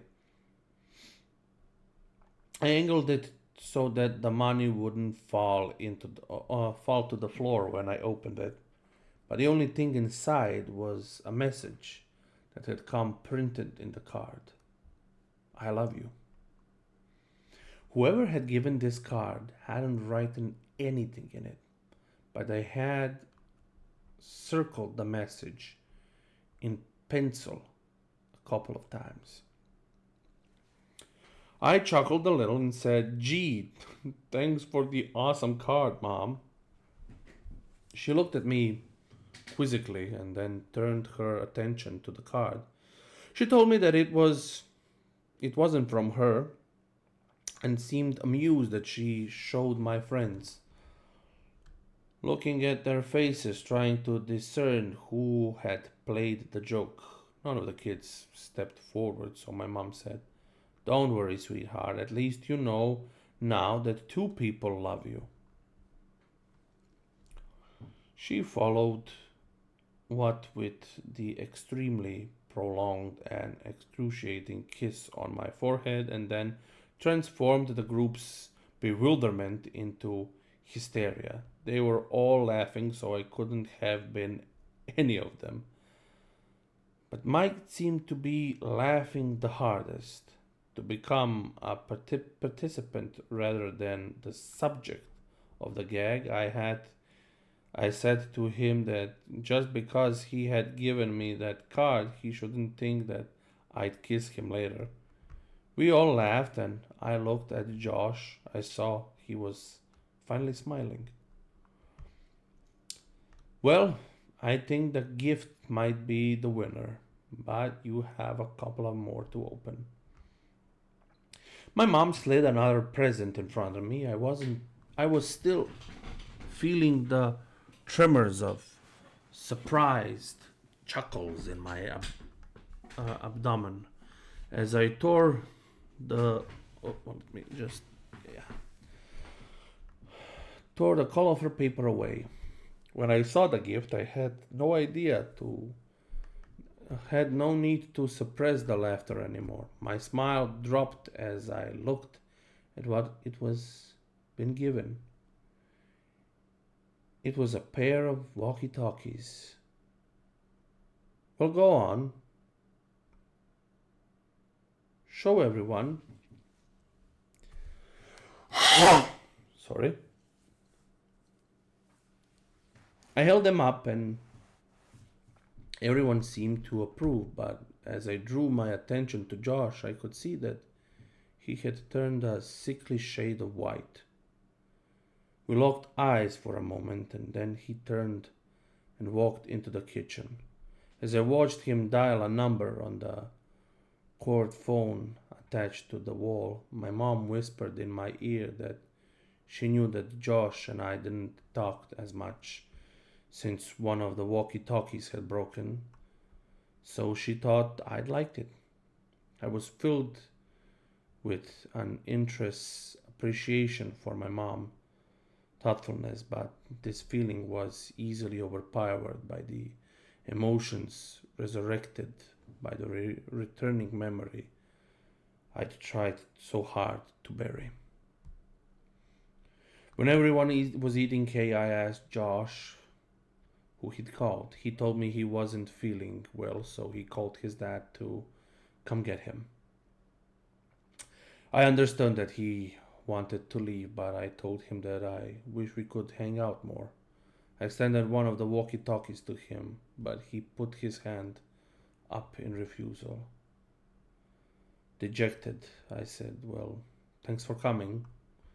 I hope I'll see you before my next birthday. I'm sorry. I'll try to call back more often. I really will, he said. The conversation stagnated as we waited by the door for his dad. I looked at his face. Josh seemed generally remorseful that he had made more of an effort. His mood seemed suddenly bolstered by an idea that had struck him. He told me that he knew what he'd get me for my birthday. It would take a while, but he thought that I would really like it. I told him it wasn't a big deal, but he insisted. He seemed in better spirit and apologized for being such a drag at my party. He said that he was tired, that he hadn't been sleeping well. I asked him why that was, and he opened the door in response to his dad's hooking in the driveway. He turned back towards me and waved goodbye as he answered my question. I think I'm sleepwalking. Ooh, so he's waking up in different places just like our main character did before. He wakened up in the forest. That was the last time I saw my friend, and a couple of months later he was gone. Dude. He got kidnapped. Over the past several weeks, the relationship between my mother and I had grown increasingly stagnated due to the attempts to learn the details of my childhood. It's often the case that one cannot know the breaking point of a thing until the thing fractures. And after the last conversation with my mother, I imagine that we will spend the rest of our lives attempting to repair what had taken a lifetime to build. She had put so much energy into keeping me safe, both physically and psychologically. But I think that the walls meant to insult me from harm were also protecting her emotional stability. As the truth came pouring out the last time we spoke, I could hear a trembling in her voice that I think was a reverberation of the collapse of her words. I don't imagine my mother and I will talk very much anymore. And while there are still some things I don't understand, I think I know enough. After Josh disappeared, his parents had done all that they could to find him. From the very first day, the police had suggested that they contact all of Josh's friends' parents to see if he was with them. They did this, of course, but no one had seen him or had any ideas of whether he might be. The police had been unable to turn over any information about Josh's whereabouts, despite the fact that they had received several anonymous phone calls from a woman urging them to compare these cases with a stalking case that had been opened about 6 years ago. If Josh's mother's grip on the world loosened when her son vanished, it broke when Veronica died.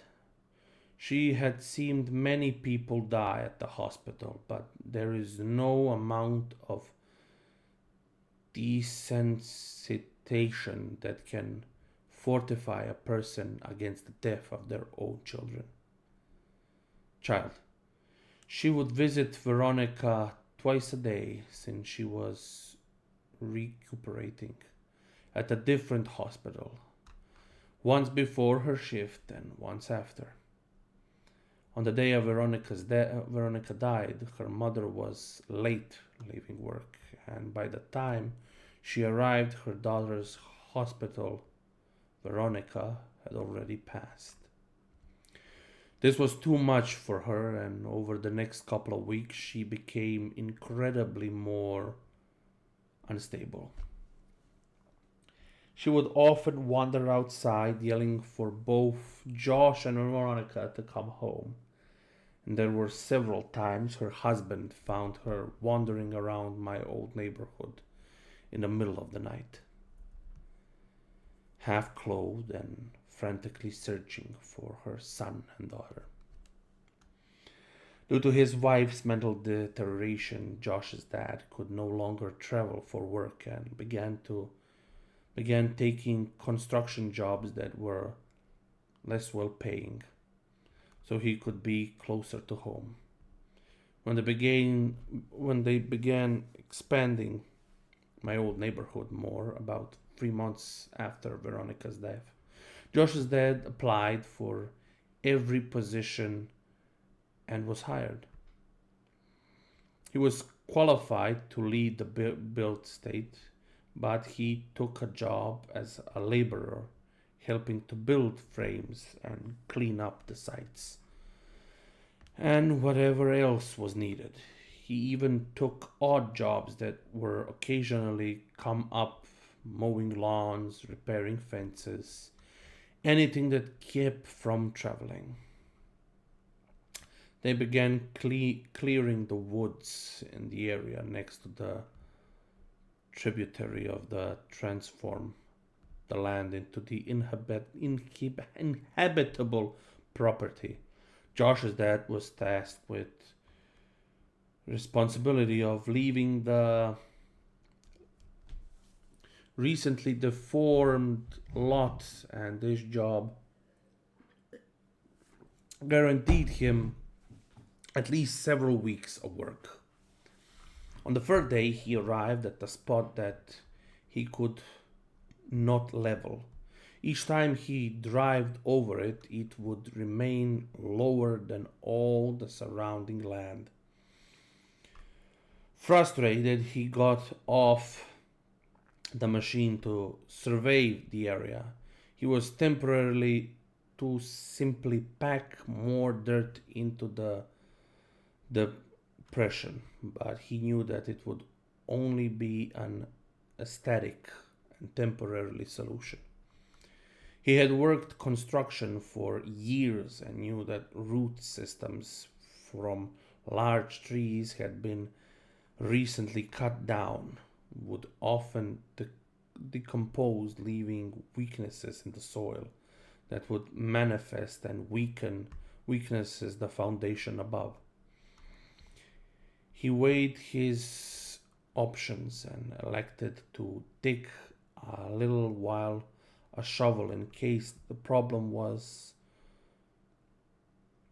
shallow enough to fix without needing a machine that would have to be brought over from another site. And as my mother described where this was, I knew I had been at this spot both before the soil was broken and before it was filled in. I felt a tightening in my chest.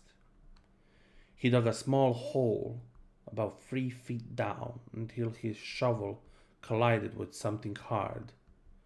He smashed his shovel against it repeatedly and attempted to gouge the thickness of the roots and density of the network when suddenly his shovel plunged through the resistance. Confused, he dug the hole wider. After about a half hour of excavation, he found himself standing on a brown, blanket covered box, about 7 feet long and 4 feet wide. Our minds work to avoid dissonance. If we hold belief strongly enough, our minds will forcibly reject conflicting evidence so that we can maintain the integrity of our understanding of the world. Up until the very moment, despite what was sense would have indicated, despite the fact that some small but suffocated part of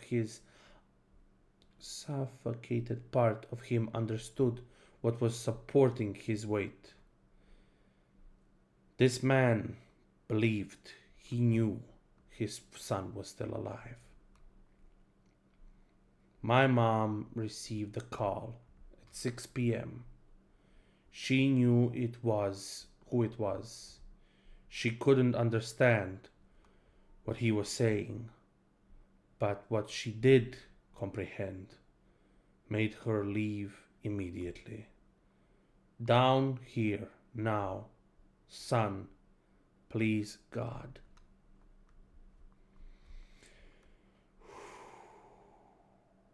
I'm getting chills. When she arrived, she found Josh's dad sitting perfectly still with his back to the hole. He was holding the shovel so tightly it seemed that it might snap, and he was staring straight ahead with eyes that looked as lifeless as a shark.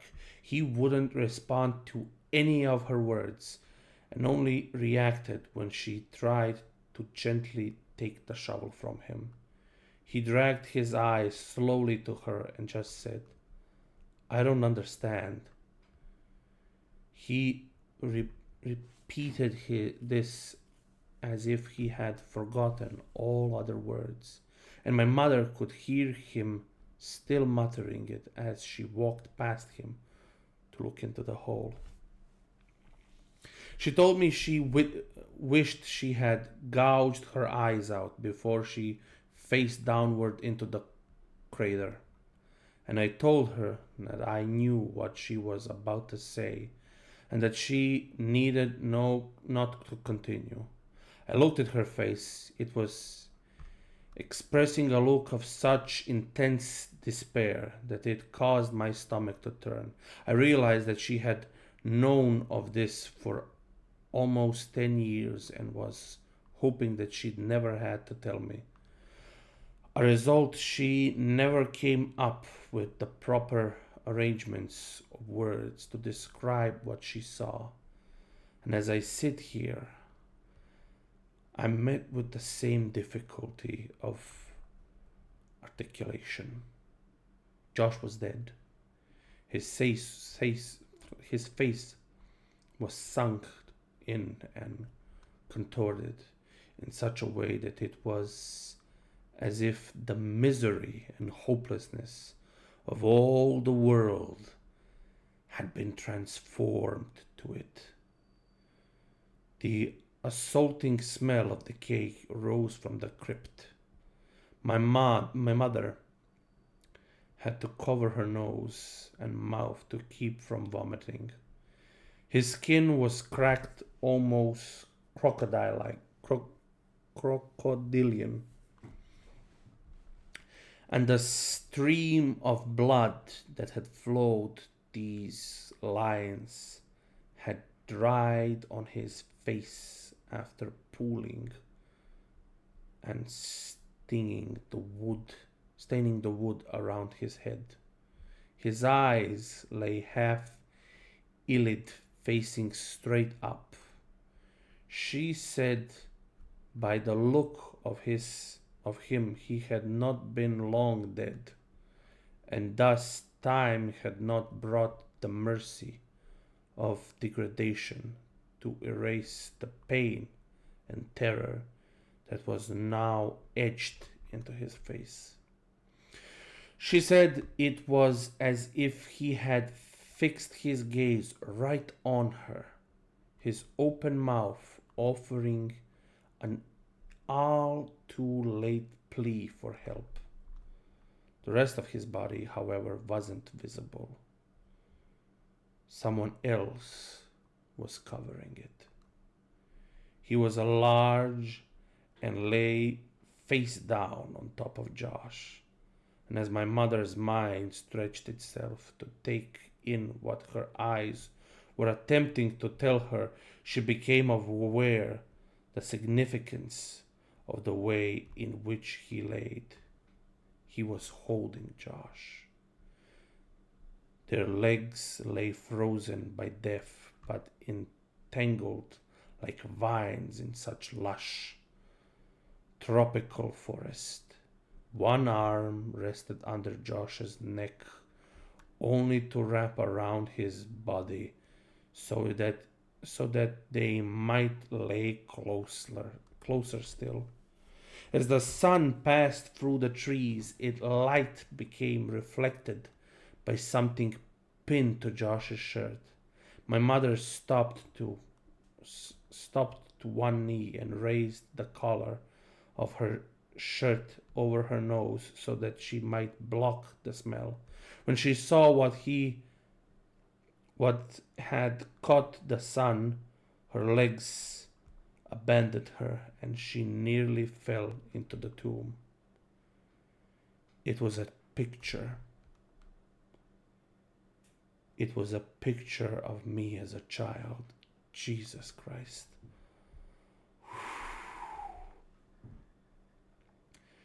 She staggered backwards, gasping and trembling and colliding with Josh's father, who still sat face away from the hole.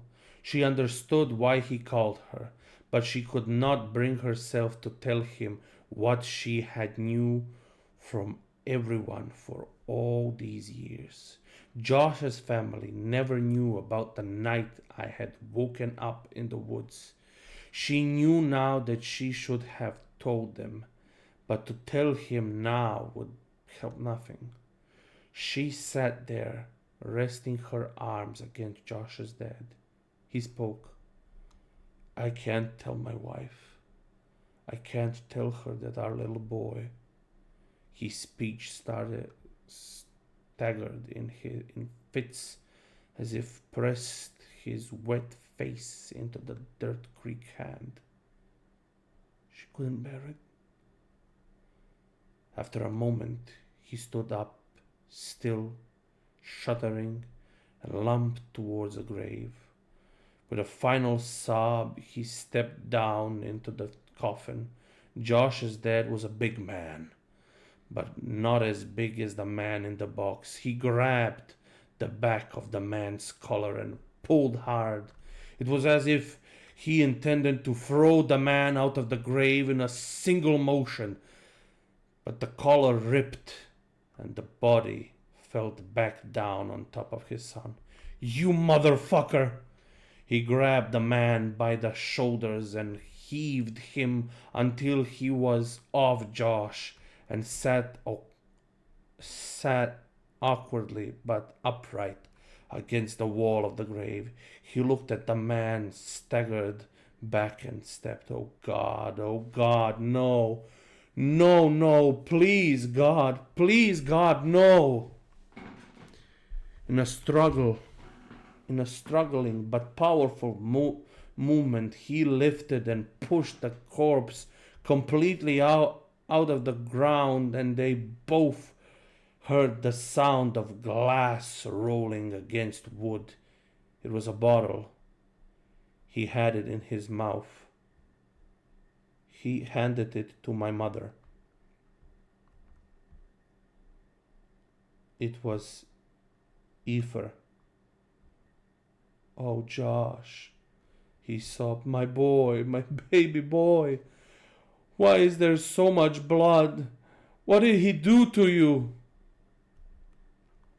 As my mother looked at the man who now lay facing upward, she realized she was facing the person who had haunted our lives for a decade. She had imagined him so many times, always evil and always terrifying. And the cries of Josh's father seemed to confirm her worst fears. But as she stared at his face, she thought that this didn't look like who she imagined. This was just a man. As she took at his frozen expression, it actually looked serene. The corner of his lips were turned up only slightly. She saw that he was smiling. Not the expected smile of a maniac from a film or a horror story.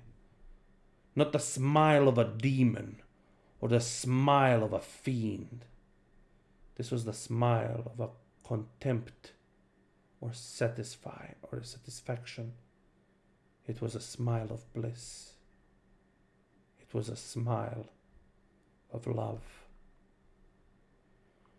As she looked down from his face, she saw a tremendous wound on his neck, from where the skin had been ripped off. She was at first relieved when she realized that the blood had not been Josh's.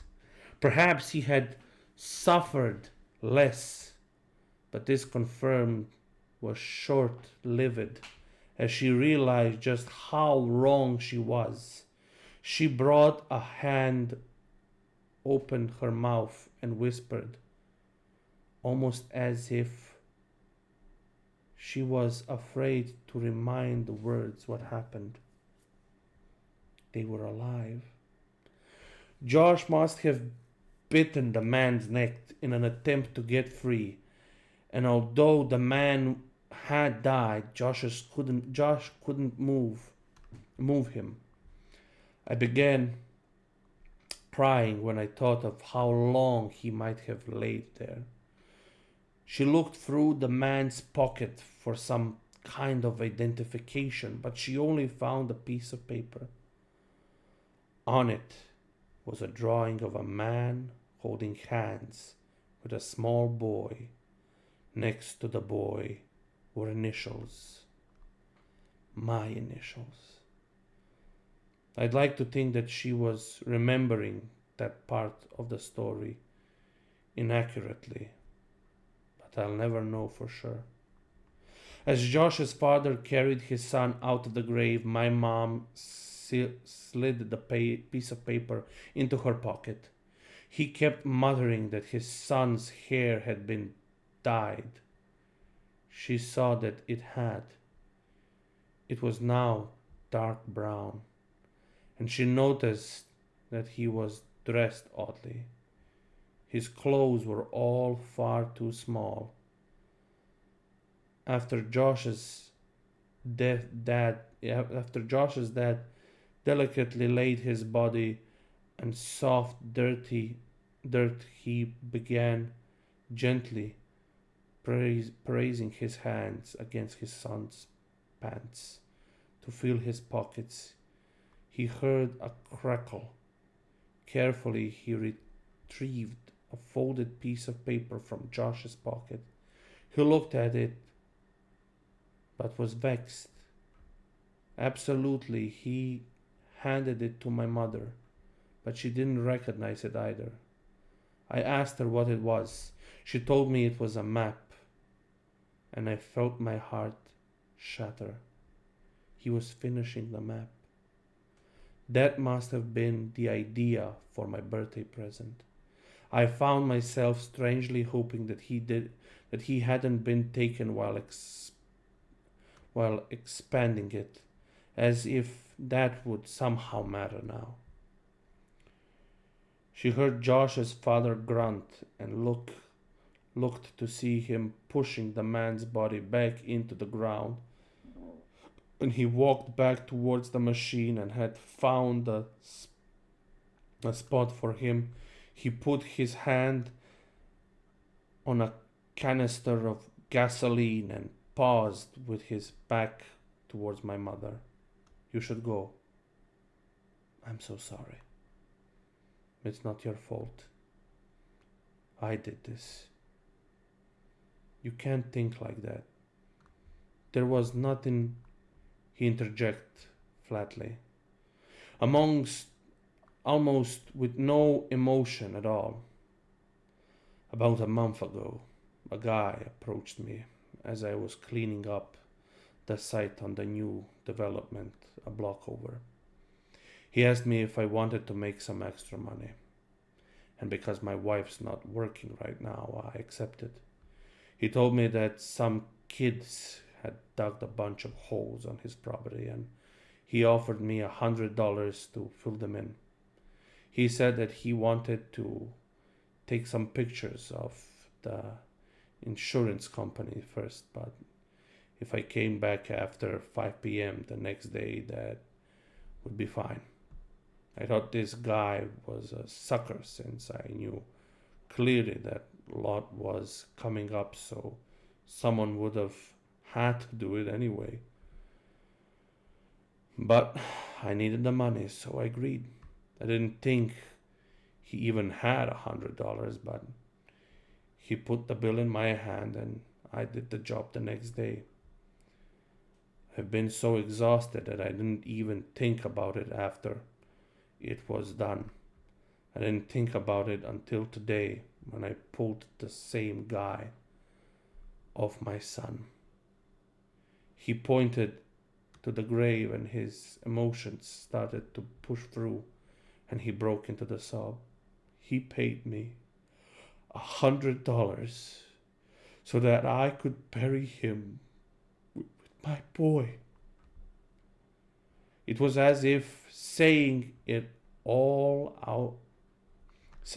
out loud forced him to accept what had happened, and he collapsed onto the ground in tears. My mother could think of nothing to say and stood there in silence for what felt like a lifetime. She finally asked what he would do about Josh. His final resting place won't be here with this monster. As she looked back, when she reached her car, she could see black smoke billowing and diffusing against the amber sky, and she hoped against all hopes that Josh's parents would be okay. I left my mom's house without saying much else. I told her that I loved her and that I would talk to her soon. But I don't know what soon means for us. I got into my car and left. I understood now why the events of my childhood had stopped years ago. As an adult, I now saw the connections that were lost on a child who tended to see the world in a snapshot rather than a sequence. I thought about Josh. I loved him then, and I love him even still. I miss him more now that I know I'll never see him again. And I find myself wishing I had hugged him the last time I saw him. I thought about Josh's parents, how much they had lost, how much quickly that a loss had come. They don't know about my connection to any of this, but I could never look them in the eyes now. I thought about Veronica and how only really come to know her later in my life. But for those brief weeks, I think I had really loved her. I thought about my mother. She had tried so hard to protect me and was so strong then. I would even be that protecting me and was stronger than I would ever be. I tried not to think about the man and what he had done with Josh for more than 2 years. Mostly I just thought about Josh. Sometimes I wish that he never sat across for me that day in kindergarten. That I'd never known what it was like to have a real friend. Sometimes I like to dream that he's in a better place. But that's only a dream, and I know that. The world's a cruel place, made but crueler still by man. The world is a cruel place, made by crueler still by man. There would be no justice for my friend, no final confrontation, no vengeance. It had been over for almost a decade, for everyone but me now. I miss you, Josh. I miss you. I'm sorry. I miss you, Josh. I'm sorry you chose me, but I always cherish the memory of you. We were explorers. We were adventurers. We were friends. Wow, God. I'm chilled. I'm chilled. I've heard about, I've seen that this was a very popular and good creepy story, horror story. But this is wow. Like one mistake of an adult, the program with the balloons led to this man, this monster, falling in love with a child, with our main character, stalking him, then trying to kidnap him, failing at that, then trying anything to like kidnap him, the food beneath the house. He lived beneath his house for who knows how long, and he heard the cracks on the floorboards, and then they leave after his mom saw all of that.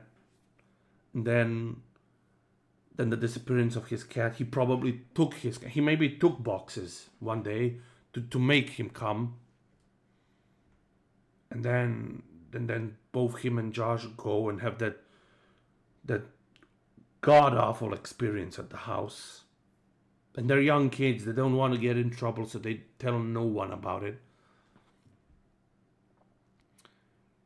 And then and the emphasis in this story that they say that both Josh and him were like, his mom told him that sometimes they looked so similar that the only difference was in the hair. And then that we realize that he put him in the main character's child clothes, and he dyed Josh's hair to look similar like the main character. And then after 2 years of, we know what, definitely that monster, he pays his father to bury him and his son unknowingly, and the boy fights back, but the dead guy falls on him, and there's dirt, and he dies out of suffocation in probably, I don't know, 2 days, maybe less. If his father maybe earlier came, who knows? Because she said it was freshly decayed. It didn't even started to decay, the body. God. And how the main character is so fucked up, because first as a child he was stalked by a molester, then it stopped suddenly. And the molester, he killed Veronica because of jealousy, because if I can't have him, no one can. And then he stole her phone. Probably the patient that was next to her was him. He stole her phone, and then, oh my God, and maybe the pictures that he sent to the main characters was of him and Josh, because it was in that period of time.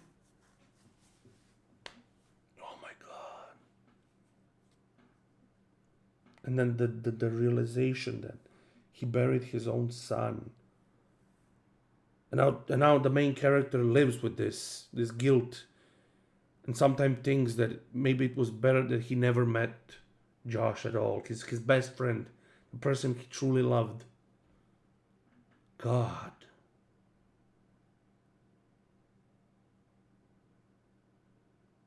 I'm speechless. I'm truly speechless. Well, that'll be it for today. Tomorrow, I'll be streaming a horror game. So, see you tomorrow. This has been very nice. And hope you like the story. Bye.